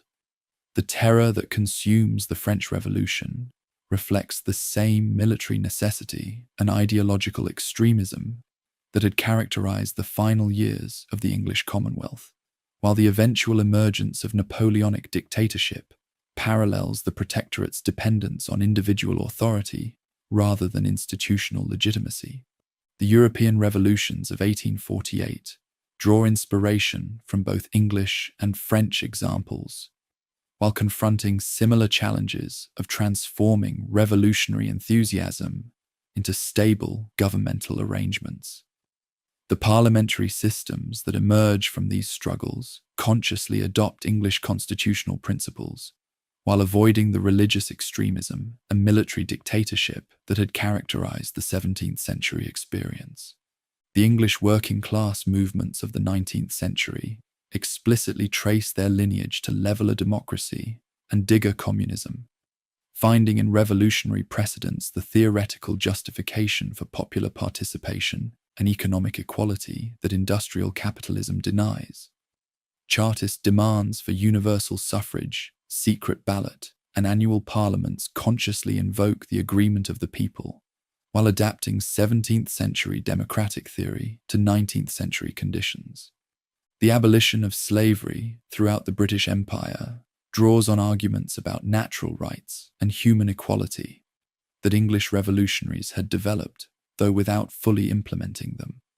The evangelical Christianity that motivates anti-slavery activism explicitly connects with the Puritan tradition that had emerged from revolutionary religious experimentation, while the political methods employed by abolitionists reflect organizational techniques that radical congregations had pioneered. The women's suffrage movement similarly draws on revolutionary precedents about individual conscience and political participation, while extending these principles to groups that 17th century revolutionaries had not fully included. The arguments for sexual equality that emerged during the 19th and 20th centuries consciously build on foundations that earlier struggles for religious and political liberty had established. The democratization of education, religion, and economic opportunity that characterizes modern British development reflects the long-term working out of principles that the Civil War had introduced into English political culture. The comprehensive schools that replace aristocratic privilege, the religious freedom that allows denominational diversity, the social mobility that rewards merit rather than birth, all embody revolutionary achievements that Restoration had modified but not eliminated. The development of the British Commonwealth as an association of self-governing nations, rather than a centralized empire, reflects lessons about the impossibility of governing diverse populations through uniform institutions that the revolutionary period had taught. The voluntary cooperation that characterizes Commonwealth relationships consciously avoids the imperial domination that had triggered American resistance while preserving beneficial connections that serve mutual interests. Even the constitutional monarchy that survives into the 21st century embodies revolutionary principles so completely that its traditional forms disguise radical content. The monarch who reigns but does not rule exercises authority that depends entirely on popular consent, mediated through representative institutions, while the ceremonies that preserve royal dignity serve democratic functions that revolutionary republicans had never anticipated. The House of Lords that continues as part of the British legislative system bears no resemblance to the hereditary aristocracy that the Commonwealth had abolished. Its membership now including life peers whose appointments reflect merit and public service rather than inherited status. The bishops who sit in the Lords represent religious authority that operates within pluralistic arrangements that revolutionary toleration had established, while the remaining hereditary peers exercise ceremonial functions that acknowledge traditional forms without conferring real power. The House of Commons that governs contemporary Britain embodies popular sovereignty so completely that its members wield authority that 17th century revolutionaries could hardly have imagined. The principle that governments derive their legitimacy from electoral mandate, established through revolutionary precedent and confirmed by Restoration practice, provides the foundation for democratic accountability that makes British governance responsive to popular will. The judicial independence that protects individual rights against governmental oppression reflects revolutionary insights about the rule of law that transcends particular political arrangements. The courts that can declare governmental actions illegal, the juries that can nullify prosecutions, the legal protections that shield individual conscience from state interference, all preserve revolutionary achievements within institutional forms that provide stability and continuity. The religious freedom that allows denominational diversity within a broadly Christian culture demonstrates how revolutionary toleration evolved into principled pluralism that serves social peace while protecting individual conscience. The establishment that maintains symbolic Anglican authority while permitting practical religious equality reflects accommodation between traditional forms and revolutionary substance that characterizes the broader constitutional settlement. The economic development that transformed Britain into the world's first industrial society builds directly on commercial and financial innovations that the revolutionary period had encouraged.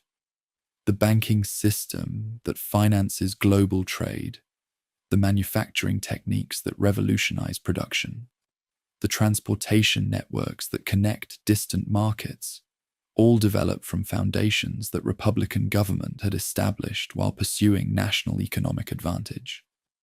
The global influence that British institutions, language, and culture exercise throughout the modern world reflects the power of revolutionary ideas that transcended their original political context to become universal principles applicable to diverse circumstances. The parliamentary systems that former colonies adopt, the common law traditions that provide legal frameworks for emerging nations, the commercial practices that facilitate international trade, all embody achievements that the English Civil War had made possible. As evening settles over the contemporary British landscape, the revolution that began with resistance to ship money and ended with Republican collapse continues working its transformations through institutional arrangements that preserve its essential insights while adapting them to changing circumstances. The parliamentary democracy that governs modern Britain, the individual liberties that protect personal conscience, the economic freedoms that reward merit and effort, the religious toleration that accommodates diverse beliefs, all represent the continuing legacy of choices made by ordinary people who decided that some principles matter more than personal safety or social convention. The English Civil War ends not with restoration, but with permanent transformation, disguised as continuity, revolutionary achievement embedded within traditional forms, radical principles operating through familiar institutions. Its legacy lives on in every democratic society that recognizes popular sovereignty, every constitution that limits governmental power, every legal system that protects individual rights against arbitrary authority. The revolution succeeds ultimately not through military victory or political domination, but through the education it provides about human possibilities and governmental limitations. Once people learn that authority depends on consent rather than tradition, that institutions can be changed when they fail to serve human purposes, that ordinary citizens possess the capacity for political participation and moral judgment, these lessons prove remarkably difficult to unlearn, even when immediate circumstances favor restoration of traditional arrangements. The sleep that settles over England on this quiet evening carries dreams of futures that 17th century revolutionaries could never have imagined, but that their struggles made possible. The liberty they fought to establish, the equality they proclaimed in theory, the justice they sought through political action, all continue working their transformations through processes that transcend individual lives, while honoring the sacrifices that made progress possible. The revolution continues, patient and persistent, shaping human affairs through principles that prove more durable than the particular political arrangements that first gave them expression.